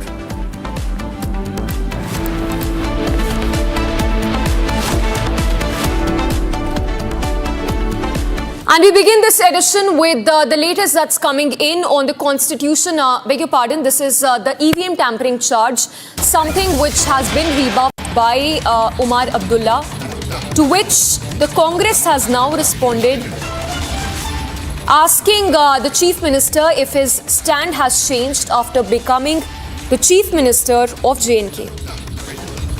So it's the Congress leader Manikam Tagore who's countered the statement that was made by Omar Abdullah. Manikam Tagore of the Congress, who says, and I quote, "It's the Samajwadi Party, NCP and the Shiv Sena UBT that have spoken against EVMs. Please check your facts." Omar Abdullah, the Congress CWC resolution clearly addresses the ECI only. Why this approach to our partners after becoming the Chief Minister? So, the war over EVMs, clearly the opposition bloc that's divided over the EVM tampering charge. A day after Omar Abdullah said that there is no basis to EVM tampering charge that has been leveled by the Congress, the latter has responded to that statement, saying that questioning rather if Omar Abdullah's stand has changed after taking charge as the Chief Minister of J&K. Let's go across. First up to Gursimran joining us on the broadcast from Jammu. Gursimran, it's a clear divide in the opposition bloc when it comes to that EVM tampering charge. First up, take us through that detailed statement that came in from Omar Abdullah on EVM tampering charge by the Congress? See, Umar Abdullah has made it amply clear to the Congress party without mincing the words that the Congress needs to accept the results that come after the elections because they cannot be selective. He has said that they need to focus on the results rather than blaming the EVMs because this has been a trend that we have been witnessing, that the Congress party after their defeat in the elections, because the Maharashtra elections happened along with the Jharkhand elections, the EVMs for the Congress party were all fine in the Jharkhand because their alliance won, but they were faulty and they were rigged when it comes to the Maharashtra elections. So that approach has somewhat haunted the alliance partners as well, and that's why Umar Abdullah, who is the chief minister with the support of the Congress party, though he does not need much because the numbers are already in the favor of the National Conference. They have got 42 seats of their own and 5 independent MLAs have extended the support, taking the total number to the 47. Though the Congress is still the part of the alliance and also is having the talks with the National Conference for being in the cabinet of the Umar Abdullah, but that sets aside the Umar Abdullah has made it amply clear to the Congress party that they needs to focus on the result and also needs to do the introspection rather than blaming the EVM for the faults and also their loss. So this is very clear that has been made by one of the key alliance partners because since the start of the new alliance that they have started, the India bloc, they have been getting the constant support from the Abdullahs from Jammu and Kashmir, and now this lesson that is coming to the Congress party is somewhat pinching the Congress a lot. That's right, Gursimran. Thank you for the moment. Let's once again listen into that statement of Umar Abdullah in which he rebuffed the claim by the Congress party. I have no problem with you making an issue out of the EVMs, so long as you do it also when you win. The EVMs can't only be a problem when you lose the election because they're the same EVMs. So when you get 100 plus members of parliament using the same EVMs and you celebrate that as sort of a victory for your party, you can't then a few months later turn around and say, well, actually, hang on, we don't like these EVMs because now the election results aren't going the way we would like them to. If you have problems with the EVMs, then you should be consistent in those problems. And the thing is, how can you have a problem with EVMs and then continue to fight elections? If you don't trust the machines, then you shouldn't be fighting. So you can't say, look, I don't trust the machines, but I'm going to fight. And if I win, then I'll keep quiet. Okay. But if I lose, then something's wrong with the machines. I lost. I keep reminding you. I lost in earlier in this year. I never blamed the machines. Yeah. I won. It wasn't down to the machines. It's the voters. One day they vote for you, the next day they don't. You sound suspiciously like a BJP spokesman here. No, I'm not a BJP spokesperson. It's just that, God forbid. No, it's just that, look, what's right is right. And in news that we're tracking from Rajasthan, Jaipur, where a gas leak at a coaching center in Jaipur left 10 students in an unconscious state that prompted a swift evacuation of 350 students who were present. Nearly a dozen students were affected, with 7 rushed to nearby hospitals. The cause of the toxic fumes is still unclear, with authorities now investigating potential sources like a gas leak, toxic fumes from a drain, or smoke from a neighboring kitchen. So there were protests that were staged late last night by the students who study at this coaching center, where toxic fumes had emanated, resulting in 10 students getting injured, who were left in an unconscious state. Listen in to the reactions coming in of... First up, listen in to a statement by the police official on what exactly transpired at this coaching center in Jaipur.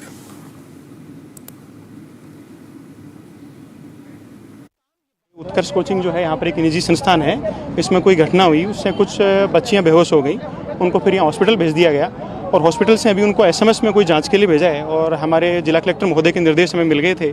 उसके बाद मैं मौके पे आ गया और जो हमारी ADM madam है वो एसएमएस हॉस्पिटल है और अभी यहाँ पर जैसा आप देख पा रहे हैं कि एक धरना हो रहा है, तो यहाँ जो धरने के नेता हैं उनसे भी हमने वार्ता की है। इनकी जो मांग है वो भी मैं ऊपर उच्च अधिकारियों से बात कर रहा हूँ और पुलिस लगातार इसके ऊपर स्थिति पर नज़र बनाए हुए हैं। उत्कर्ष कोचिंग जो है यहाँ पर एक निजी संस्थान है, इसमें कोई घटना हुई, उससे कुछ बच्चियाँ बेहोश हो गई, उनको फिर यहाँ हॉस्पिटल भेज दिया गया और हॉस्पिटल से अभी उनको एसएमएस में कोई जांच के लिए भेजा है और हमारे जिला कलेक्टर महोदय के निर्देश हमें मिल गए थे। उसके बाद मैं मौके पे आ गया और जो हमारी एडीएम मैडम है वो एसएमएस हॉस्पिटल हैं और अभी यहाँ पर जैसा आप देख पा रहे हैं कि एक धरना हो रहा है, तो यहाँ जो धरने के नेता हैं उनसे भी हमने वार्ता की है। इनकी जो मांग है वो भी मैं ऊपर उच्च अधिकारियों से बात कर रहा हूँ और पुलिस लगातार इसके ऊपर स्थिति पर नज़र बनाए हुए हैं। All right, so 10 students were left in an unconscious state due to the toxic fumes at this coaching center. The reason is not yet known, but BJP reaction also coming in the aftermath of this incident. Listen in. Classes में tuition classes चल रही थी तो कोई gas का मामला, बच्चों को गैस कुछ ऐसी आ गई, सो 5 बच्चे बेहोश हो गए, तो उनको ट्रीटमेंट के लिए यहाँ लाया। अभी सब ठीक है, काफ़ी ठीक है और मैंने डॉक्टर से बात भी हो गई है, उन्होंने भी कहा है काफ़ी इम्प्रूवमेंट है। मैंने बच्चों से भी बात करी है, काफ़ी इम्प्रूवमेंट है, कोई दिक्कत वाली बात नहीं है। बाकी ये बात रही कि हमें ऐसा होता रहता है तो इसके लिए आप क्या करेंगे, बात करेंगे, आगे से ऐसी दुर्घटनाएँ ना घटें उसके लिए व्यवस्था देखी जाएगी। Now, the West Bengal Joint Platform of Doctors has announced a plan for a 10-day sit-in demonstration in Kolkata starting tomorrow. This to demand justice in the Arjikar Hospital rape and murder case. The protest comes after two key suspects, Sandeep Ghosh and Abhijit Mondal, the suspended Tala police station officer in the case, were granted bail. Doctors are calling for immediate submission of the supplementary charge sheet by the Central Bureau of Investigation. The demonstration is set to run until the 26th of December. So the two key suspects who've been released in the Arjikar rape and murder case. Let's go across to Ridhita joining us live from the Bangla newsroom. Ridhita, there is clearly a lot of uproar over the release of the two key suspects in the case. Once again, run us through the key demands being made by the doctors who plan to stage a 10-day protest beginning tomorrow.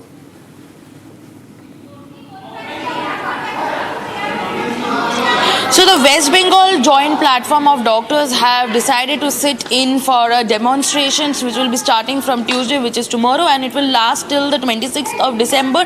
It will start tomorrow at the Dorina crossing, and as we understand from the joint conveners, Punyabrata Gan's statement yesterday, that he has emphasized the need to submit of the supplementary charge sheet by CBI at the earliest, otherwise the doctors will be sitting back in protest of the Arjikar murder and rape case which had happened in August 9th. So this development of the doctors' protest comes after last week's activities, which on December 11th we have seen that the Vrinda Grover, the family's lawyer, has said that she will no more be fighting the case for Abhaya's families, and just 2 days later on December 14th we get to understand that CBI could not submit the charge sheet in the Supreme Court, and due to which the two key suspects of the case was released out on bail, and for which the doctors have decided again to sit in protest, and they will be holding the demonstration from tomorrow till 26th. So 5 organizations are involved in holding this protest. These 5 organizations will be holding the protest under the umbrella of West Bengal Joint Doctors Platform. That is what we are understanding, and the city again will be joining in chorus in protest in justice for Abhaya from tomorrow. Back to you. All right, Ridhita, thank you for the moment. So doctors who plan to stage a 10-day sit-in protest beginning tomorrow. For now, we switch focus to other stories we are tracking. Now, this is in the national capital in the run-up to the Delhi elections. Chief Minister Atishi has accused the BJP-led centre of settling illegal Rohingyas in the national capital. In fact, Union Minister Hardeep Singh Puri was countered with sharp criticism of AAP's claims. This comes amid preparations for the 2025 Delhi Assembly elections. Here's a full report. Amidst crackdown on illegal immigrants in the national capital, the debate over illegal Rohingyas heats up. After BJP's Hardeep Singh Puri issued statement on AAP's narrative,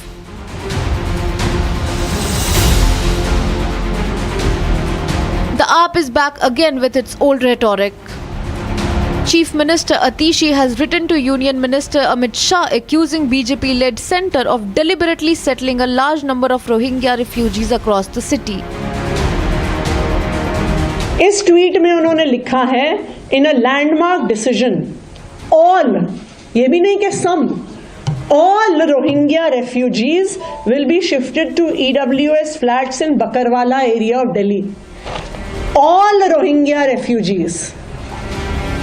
अब इसका तो कोई clarification नहीं हो सकता, या तो वो तब झूठ बोल रहे थे या अब झूठ बोल रहे हैं। तो ये बिल्कुल साफ है कि जो रोहिंग्या दिल्ली में बसाए गए हैं, दिल्ली में अलग अलग हिस्से में रह रहे हैं, उनके दिल्ली में होने के लिए सिर्फ और सिर्फ भारतीय जनता पार्टी की केंद्र सरकार जिम्मेदार है। Union Minister Hardeep Singh Puri has issued a sharp retort. This political tussle comes as Delhi prepares for assembly elections in February 2025. Meanwhile, the Delhi LG has ordered a crackdown on illegal Bangladeshi immigrants with a 2-month special drive by the police.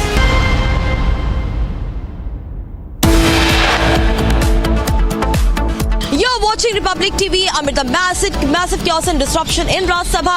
From continuously 3 weeks today, the Constitution debate will begin in Rajya Sabha with JP Nadda starting the debate on the Constitution. The key speakers being Nirmala Sitharaman and Hardeep Singh Puri. From the side of the opposition, Mallikarjun Kharge will take the lead to start the debate on Constitution.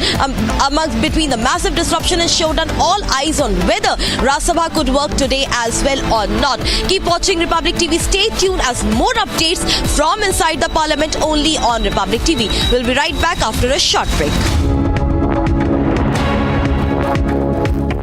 Ice बोला था लाने को, लद्दाख चला गया, पूछा phone पे इतना busy क्यों है, तो क्या बोला तू? हाँ, माउंटेन्स वर कॉलिंग। डॉक्टर जहांगीर, उस दिन सनसेट देखने छज्जे पे चढ़ा, टूट गया। हाँ, तू किसने बोला घर की दीवार पे रॉक क्लाइंबिंग करने को? सफीना बदतमीजी। समझ गया। मेरे पास आप दोनों की प्रॉब्लम की मेडिसिन है। इसको घर पे लगाओगे तो शादी का तो पता नहीं, पर घर पक्का नहीं टूटेगा। रुंगटा नहीं तो घर स्ट्रॉन्ग नहीं। रुंगटा स्टील TMT बार एकदम solid. Travis Head is a name that India have always been wary of. No other player in the recent times have tormented India as compared to the Australian southpaw. Head's exploits against India started last year in the World Test Championship finals, where he led Australia to a stunning victory at the Oval in England. He later followed it up by scoring a century against the Indians in the 2023 ODI World Cup final. Come to the border Gavaskar Trophy, Head scored a stunning 100 in the second test match of the series in Adelaide and has slammed yet another ton in the ongoing test match which is being played at the Gabba. India's plans have completely failed against Head and his skills with the bat in hand. Last time India played at the Gabba, they had defeated the Aussies to seal the border Gavaskar Trophy series, but this time around, the outcome might just be a bit different. Travis Head has been absolutely phenomenal in the border Gavaskar Trophy so far and is scoring at an average that is in excess of 100. With his stellar 100 at the iconic Gabba, Head has now scripted a unique feat that no other cricketer in history has.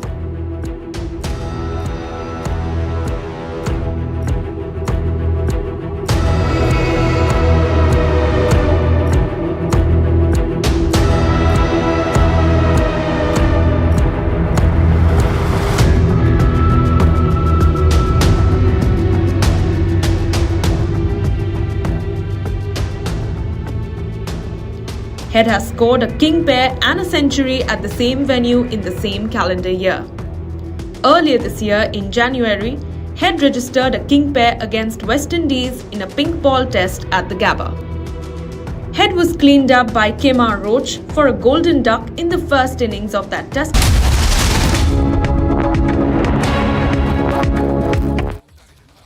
And in news that's coming in from J&K, a major narcotics smuggling attempt that was foiled along the line of control in Nowshera sector of Rajouri in J&K by the Indian Army and the J&K police. So a joint operation by the police and the army in which a narco-terror module was foiled, was busted. The authorities recovered 5.5 kg of high-grade heroin estimated to be worth over 25 crore in the international market. 2 local smugglers who were also arrested from Jaishankar village in Rajouri. Gursimran getting us these details.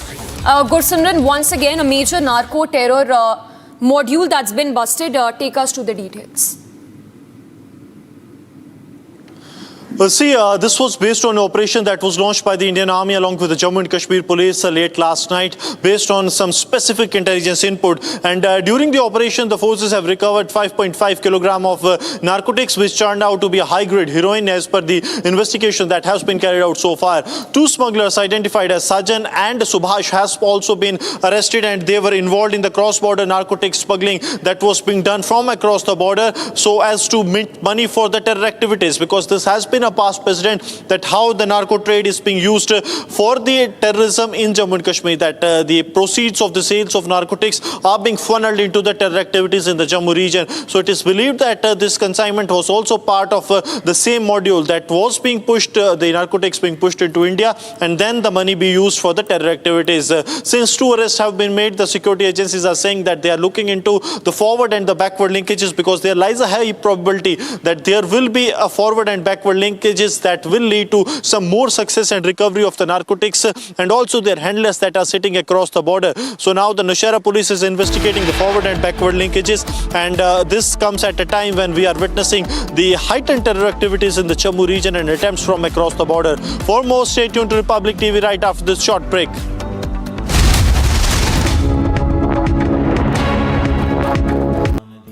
Amity has been ranked India's #1 private university in the recently released Education World Rankings, a testimony to Amity's globally benchmarked standards in education. After weeks of intense negotiations, the controversy surrounding the 2025 Champions Trophy appears to be nearing a resolution. According to sources within the Board of Control for Cricket in India, the International Cricket Council and the Pakistan Cricket Board, a final decision is expected soon. Pakistan will remain the official host of the championship, but with a twist. 5 out of 15 games, including the highly anticipated India-Pakistan match, will be played in a second country, likely the United Arab Emirates. The BCCI and PCB have reportedly reached a middle ground on the issue of hosting ICC events in India, which was a major point of contention. The PCB may have been offered an honourable exit route, allowing them to present the outcome as a victory. Pakistan may also be allotted a global ICC women's event in the 2027-31 cycle as part of the agreement. The PCB had initially opposed the hybrid model, with Chairman Mohsin Naqvi expressing his concerns publicly. However, it appears that his concerns have been addressed, and some form of monetary compensation may also have been granted. The ICC is expected to convene a meeting on Saturday to formalize the agreement. The meeting will likely provide a stamp of approval for the agreed upon terms, bringing an end to the prolonged saga. The resolution of the Champions Trophy controversy will come as a relief to cricket fans worldwide. The tournament is expected to be a major success, with the hybrid model providing a unique and exciting experience for spectators. The final schedule of the Champions Trophy was expected to be announced on the 11th November 2024, but the never-ending tug-of-war going on between both the two boards has increased problems for the ICC. It is now being said that ICC might have missed a contractual deadline for the release of the tournament's schedule. The stakeholders associated with the event needed the schedule to be released 90 days before the event. The Mohsin Naqvi-led Pakistan Cricket Board has refused to host the tournament in a hybrid model, whereas the Board of Control for Cricket in India has written to the ICC that Rohit Sharma and company will not travel to Pakistan. As per the format of the tournament, top 8 teams are to play the Champions Trophy. Sri Lanka missed the cut by a whisker as they...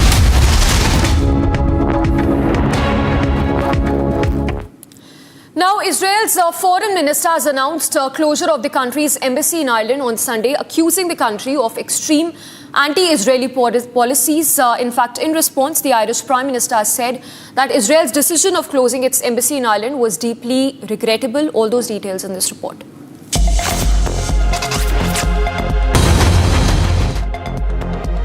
Israeli Foreign Ministry on Sunday announced the closure of its embassy in Ireland.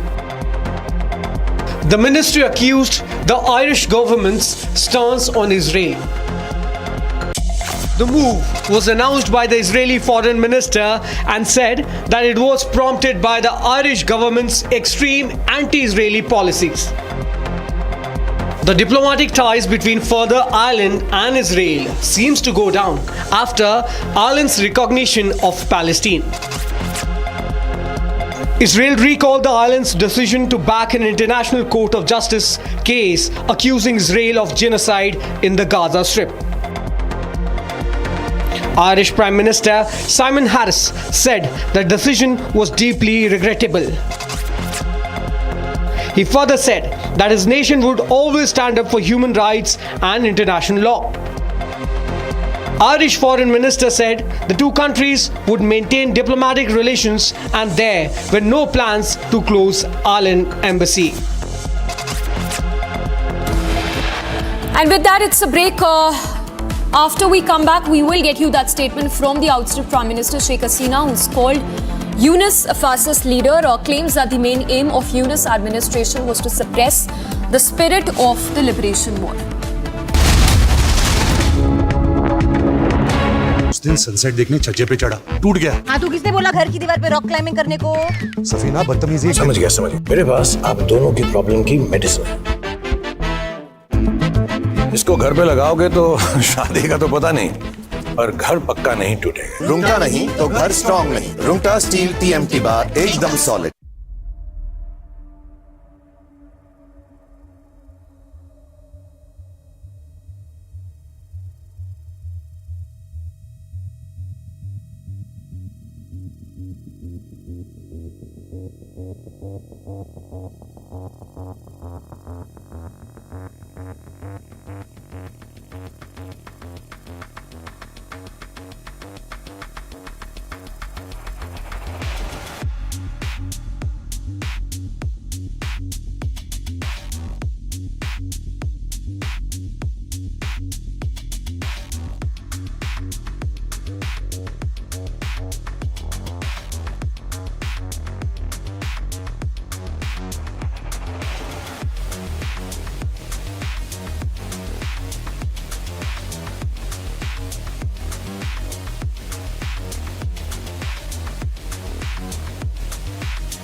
हो गई। हमारे पोते को हम कहाँ रखे हुए हैं कि मारती है कि जिंदा है, वो भी हम नहीं देख पा रहे हैं। हमारी यही गुहार है कि हमारा पोता हमको देखने को और हमारे पास रहे, और कोई गुहार नहीं। खाली वीडियो कॉलिंग पर हमने देखा है उसको अपने गोदी में। कभी एक दादा के लिए उसका पोता अपने बेटे से भी बढ़कर होता है।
हो गई। हमारे पोते को हम कहाँ रखे हुए हैं कि मार दी है कि जिंदा है, वो भी हम नहीं देख पा रहे हैं। हमारी यही गुहार है कि हमारा पोता हमको देखने को और हमारे पास रहे, और कोई गुहार नहीं। हमारी कानून व्यवस्था को हम धन्यवाद देते हैं जो कम से कम मेरी गुहार उन लोग सुन करके और इतना बड़ा हमको राहत दिए हैं। ये बहुत बड़ी राहत की बात है, कम से कम उन लोग गिरफ्तार तो है। From Asia's largest news headquarters, setting the agenda for Bharat.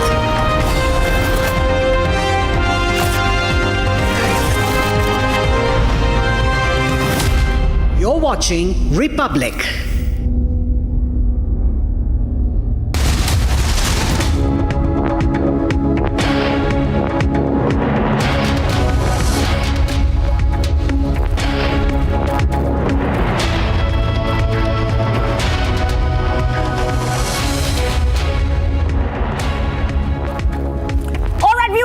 We are getting you back-to-back updates on India's #1 news channel, Republic TV. I'm Shivangi Shukla, as usual, getting you all the latest coming in, and our top story, as both houses of the Parliament will be resuming today. We'll see the Constitution debate in the Rajya Sabha this time, where Amit Shah will lead from the BJP-led NDA side and Mallikarjun Kharge from the opposition side. We can expect one more fiery debate, but as usual, the headlines we're tracking.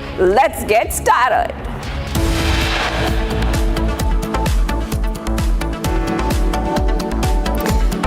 Starting off with the top headline, which is coming in right now. Stage is set for the Constitution Day face-off in the Rajya Sabha. Nadda and Shah to lead debate in the Sansad.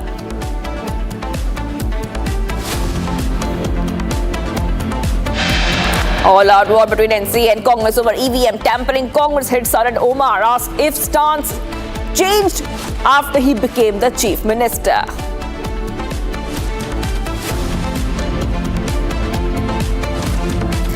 "73-year-old tabla maestro Ustad Zakir Hussain passes away in a hospital in San Francisco after battling heart ailments."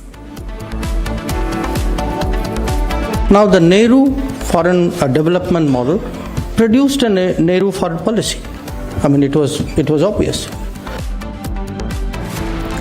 External Affairs Minister Dr. Jaishankar launched a sharp critique of Nehruvian development model, says Nehru model failed India. Course correction underway since 2014.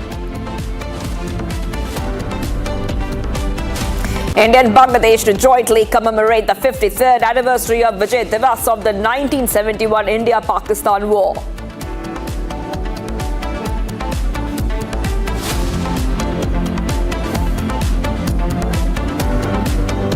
Ousted PM Sheikh Hasina calls Yunus a fascist leader, claims that the main aim of Yunus administration was to suppress the spirit of the liberation war.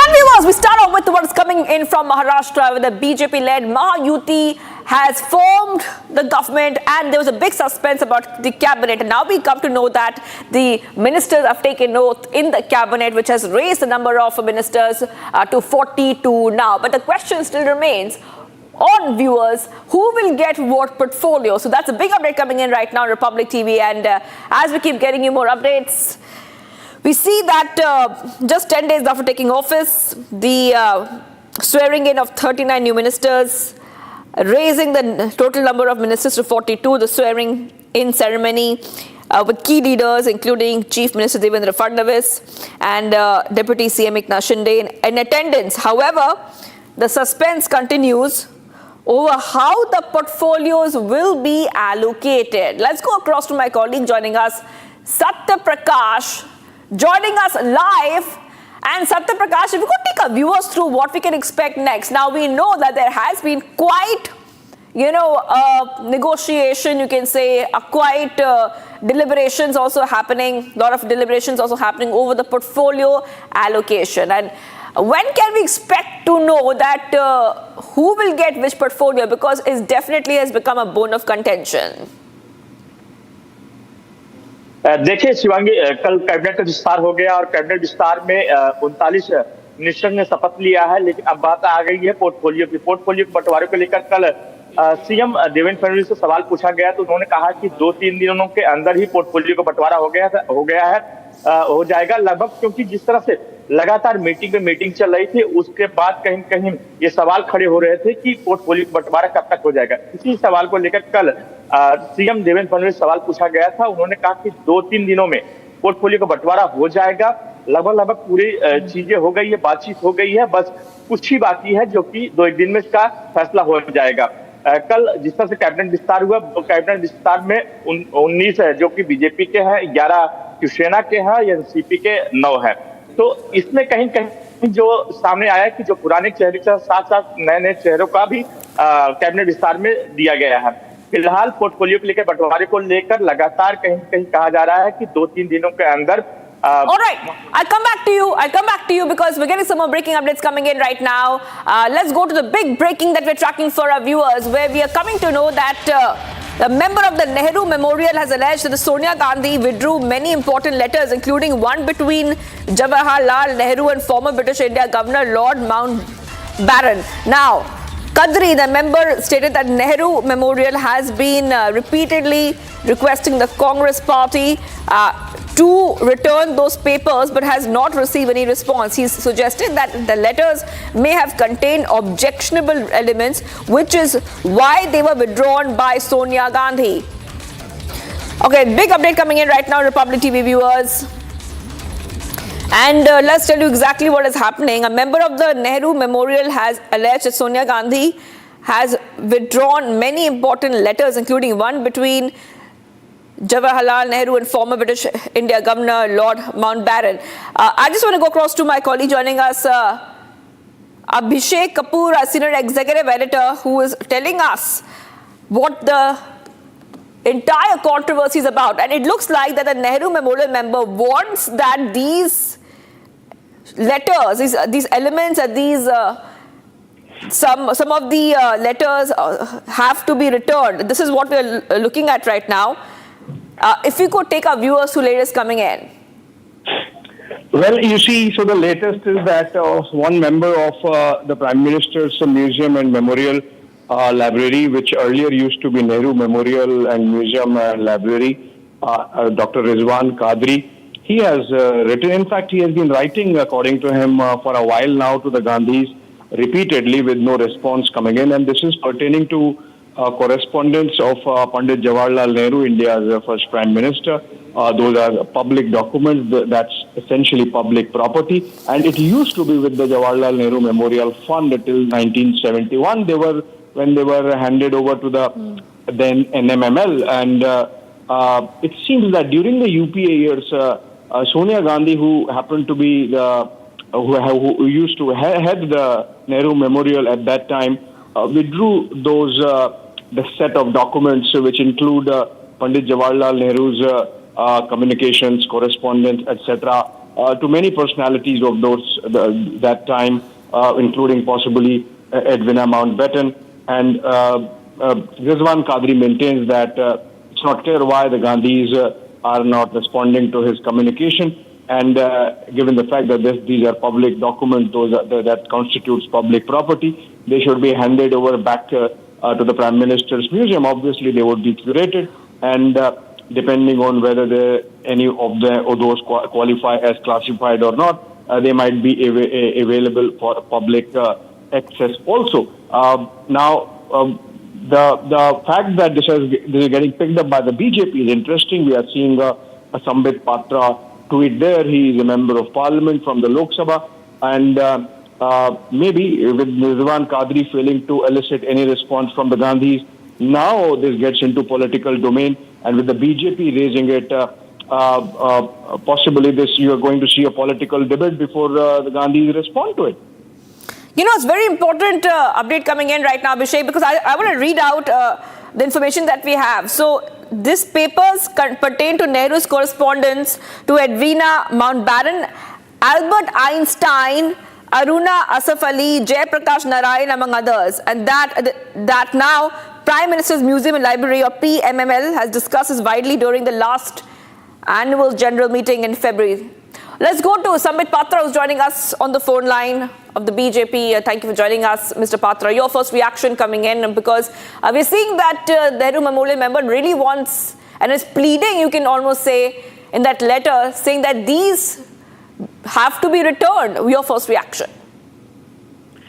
See, it's astonishing and quite intriguing that way back in 2008, Sonia Gandhi takes back 51 cartons of letters which were written by Pandit Jawaharlal Nehru to many personalities, amongst others being Edwina Mountbatten, Jayaprakash Narayanji, in fact the person who saved democracy of India. So it's quite natural that this country would like to know what the reality is. What did Pandit Nehru write to these people? I mean, astonishingly, what was previously the Nehru Museum and Library, and later, thanks to Prime Minister Narendra Modi, became the Prime Minister's Museum and Library, where all the good works and letters, etc., of all the Prime Ministers have been displayed. It was decided way back in 2010 that all the letters would be digitized. But just prior to it, Sonia Gandhi, the then UPA chairperson, going and taking away all the letters of Mr. Nehru is something which is quite intriguing. Was there something which needed to be censored? Was there something which was written between Nehru and Edwina, which Sonia Gandhi and the Gandhi family did not want the world to know? Was there some offense between Nehru and Jayaprakash Narayanji that the Gandhi family did not find appropriate for the world to be in knowledge of it? So what was it? Why is it that after all these years, after due deliberation, after seeking legal opinion, the general body meeting took place of the PMML, and then a historian, Mr. Kadri, Rizwan Kadri, had to write a letter to the LOP, Mr. Rahul Gandhi, that he should cooperate. He should talk to his mother, the then UPA chairperson Sonia Ji, to return these 51 cartons of letters so that what was public property comes to the public domain. So this smells of some kind of conspiracy, this smells of some kind of censorship that the Congress was trying during all these years so that the people of this country would not know what Nehruji shared with Edwina Mountbatten or with Jayaprakash Narayanji. Mr. Patra, this is Abhishek this side. Now that you have picked up on what Rizwan Kadri has been trying to do for a couple of years at least, are you going to stop at a mere post on social media, or are you going to pick it up more formally so that some conclusion and some way out is found for this issue where public documents are not coming back to the Prime Minister's museum? No, this is a very important issue. This issue pertains to, on one side, we have a family which considers that the Prime Minister's museum and is their property, and on the other side, we have a government that respects the Constitution of India and which feels that every letter, every document on which Minister, whichever Prime Minister puts his signature upon, is something for the people of this country to know. There's nothing called as personal of a Prime Minister. Everything that the Prime Minister does, a correspondence between leaders, is something which cannot be personal. It is a public property. So why is that family, the first family, feeling fearful of the fact that these letters may divulge something which may be, I believe, detrimental to the public health of the then Prime Minister or the Gandhi family? So these issues needs to be brought back, and of course we are not going to sit back. We are going to take this to a logical conclusion.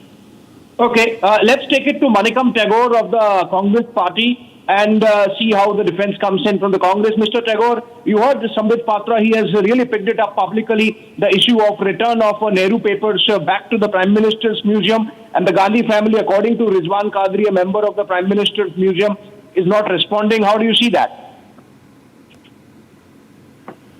Why do Godse's grandson want the Nehru letter from the Nehru family? What is the sudden interest? We all know that Sanghi spreads lies and fake stories about Nehruji, and Modi ji leads that Godse family from the front. Is this another diversity tactic from the real Adani Modi story? Because we all know that the RSS as well as the BJP and all of their wings has always have hate against Nehru, and Nehru has been a Prime Minister elected by the people of India for 16 years. And he has been in jail for 9 years, and RSS and their Gote buck continues to spread lies about him. Let them keep spread lies about it. People of India knows it well. And we all know that this is a non-issue, and they wanted to create a non-issue to divert from the real Adani Modi scam.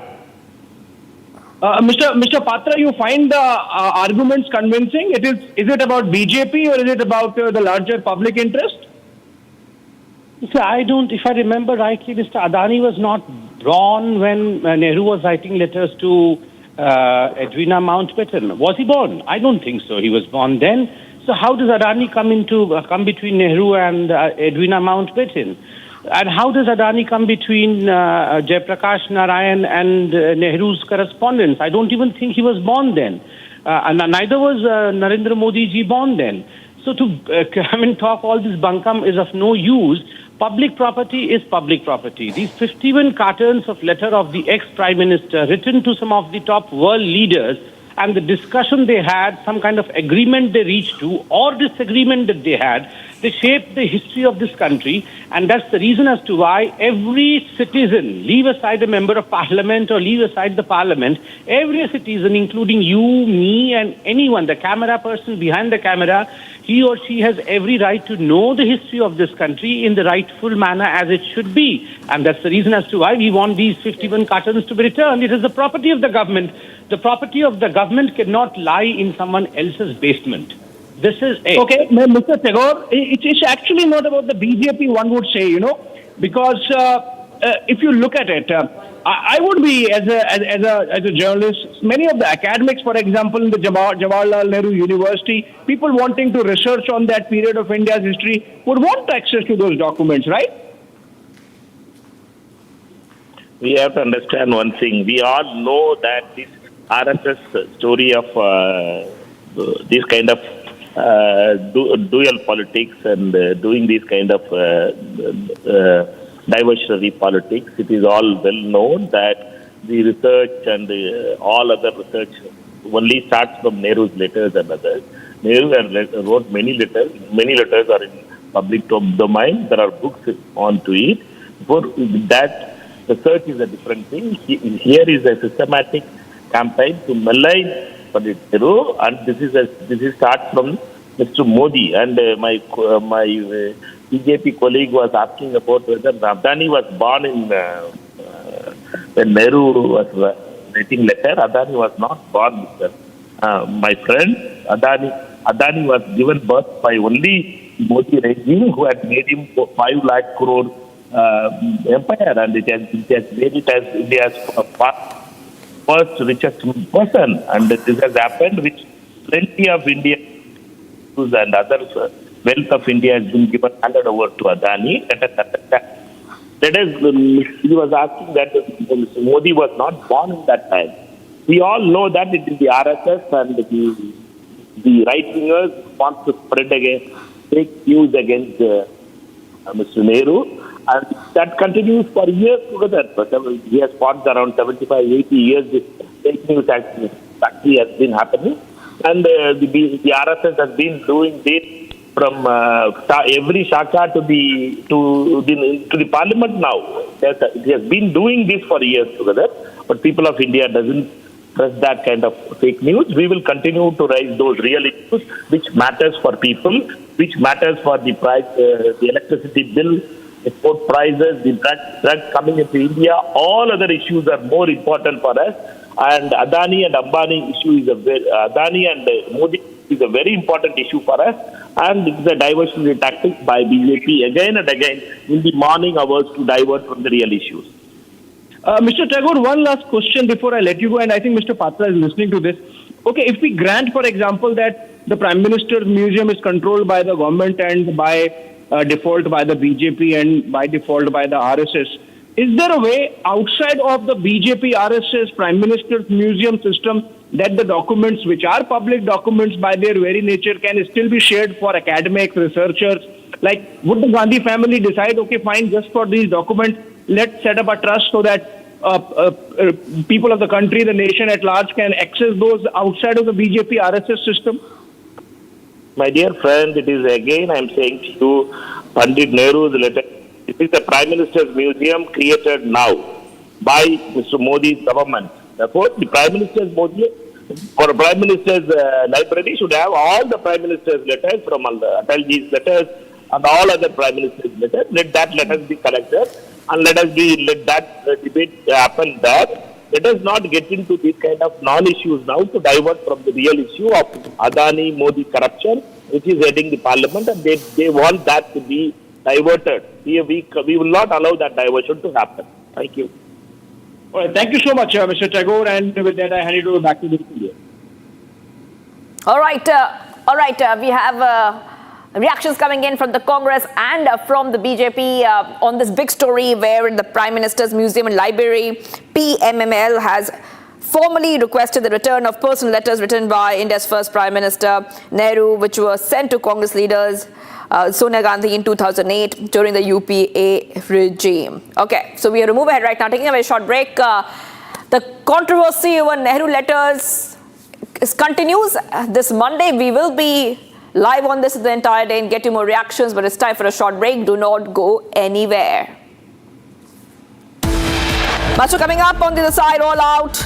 War between NC and Congress over EVM tampering. Congress hits out at Omar, asks if stance changed after he became the CM. Stay tuned.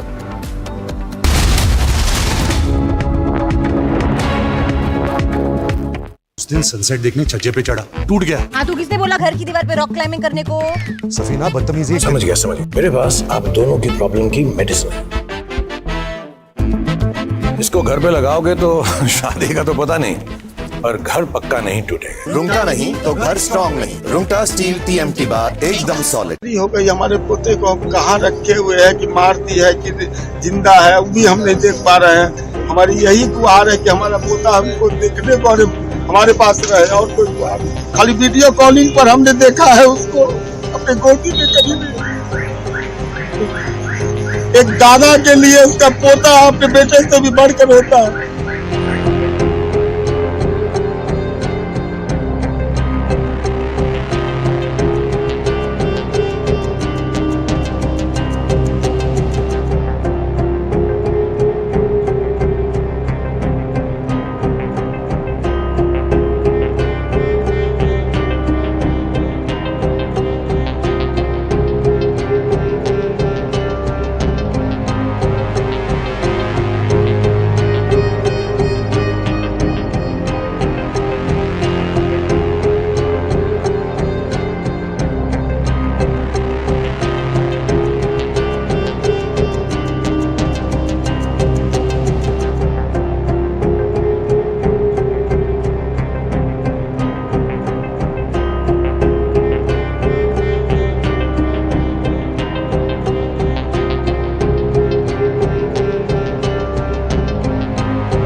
हो गई हमारे पोते को हम कहाँ रखे हुए हैं कि मार दी है कि जिंदा है, वो भी हम नहीं देख पा रहे हैं।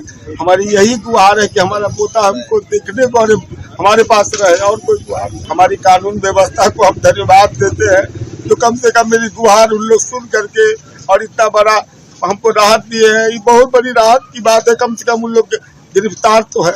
यही कहना है कि पोता हमको चाहिए। यदि हमारे प्रधानमंत्री हैं मोदी जी, योगी जी हैं, नीतीश जी हैं, तेजस्वी जी हैं, और जो हमारे नेतागण हैं, रामनाथ जी हमारे बगल के हैं। अच्छा, हमको गुहार उनसे यही है कि मेरा पोता हमको मिले, और कोई गुहार नहीं है हमको। पोता से आपने कभी फिर इधर बातचीत हुई? हम तो कभी गए नहीं बेंगलोर, हम कैसे देखते? खाली वीडियो कॉलिंग पर हमने देखा है उसको अपने गोदी में। कभी नहीं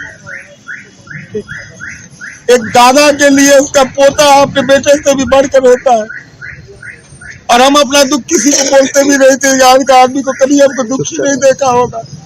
अपना गम को हम भी छिपाए हुए थे, जैसे मेरा बेटा छिपाए हुए थे, लेकिन आज पूरा समाज।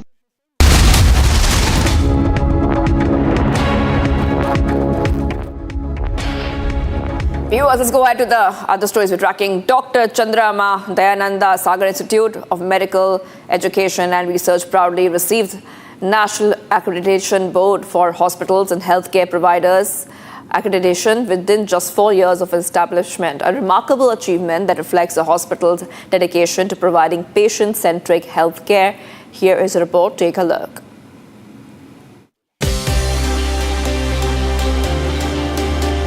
we had decided to adopt NABH as an accreditation for the hospital care in order to get a better outcome as far as patient survival, patient statistics, and they are generally, whether they are happy, not happy with this, everything we wanted it to be standardized. With this in mind, we adopted about 3 years back. Today we are happy that we have been able to be marked as one of those hospitals which is under the banner of NABH. It is a recognition and it is really a proud moment for all of us in CD Cyber. As an institution, very quickly we have gone for accreditation with NAC with regards to our curriculum and academics, with NABH, National Accreditation Board for Hospitals and Healthcare Systems, and NABL, which is for our central laboratories also. With these three in our pocket, we wish to be the number one in this area so that we could provide the best possible care for patients. And as a principal and dean, I'm very concerned about providing the best patient care. Beyond that, also the best education material for our students. With almost free of cost treatment, this is one of the best places to get treated. With NABH, we have enhanced our visibility, that quality care is visible to them. We are just 4 years old and we have got NABH accreditation for a medical college hospital. It was not a simple one, but we all strive hard to get this accreditation. And after having got the accreditation, we feel very proud because there is perfection in everything we do and there is proper documentation. For every action we document and we give quality care to the patient.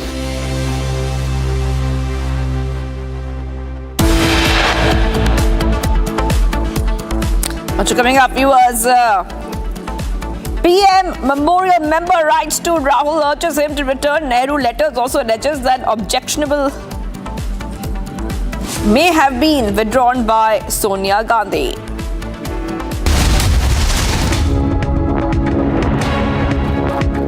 Ice बोला था लाने को, लद्दाख चला गया, पूछा phone पे इतना busy क्यों है, तो क्या बोला तू? हाँ, माउंटेन्स वर कॉलिंग. डॉक्टर जहांगीर उस दिन सनसेट देखने छज्जे पे चढ़ा, टूट गया. हाँ, तो किसने बोला घर की दीवार पे रॉक क्लाइंबिंग करने को? सफीना बदतमीजी. समझ गया. मेरे पास आप दोनों की प्रॉब्लम की मेडिसिन है.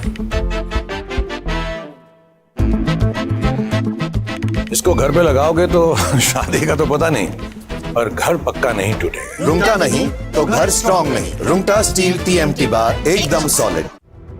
Travis Head is a name that India have always been wary of. No other player in the recent times have tormented India as compared to the Australian southpaw. Head's exploits against India started last year in the World Test Championship finals, where he led Australia to a stunning victory at the Oval in England. He later followed it up by scoring a century against the Indians in the 2023 ODI World Cup final.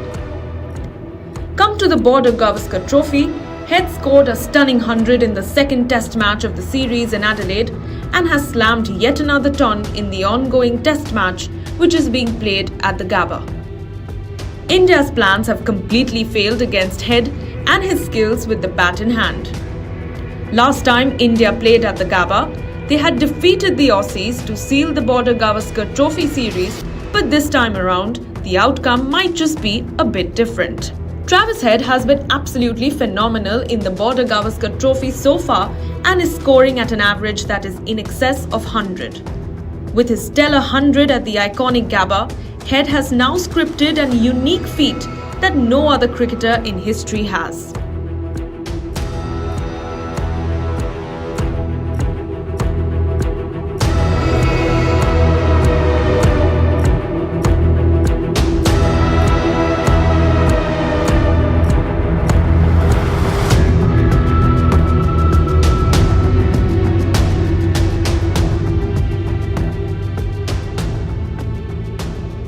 Head has scored a king pair and a century at the same venue in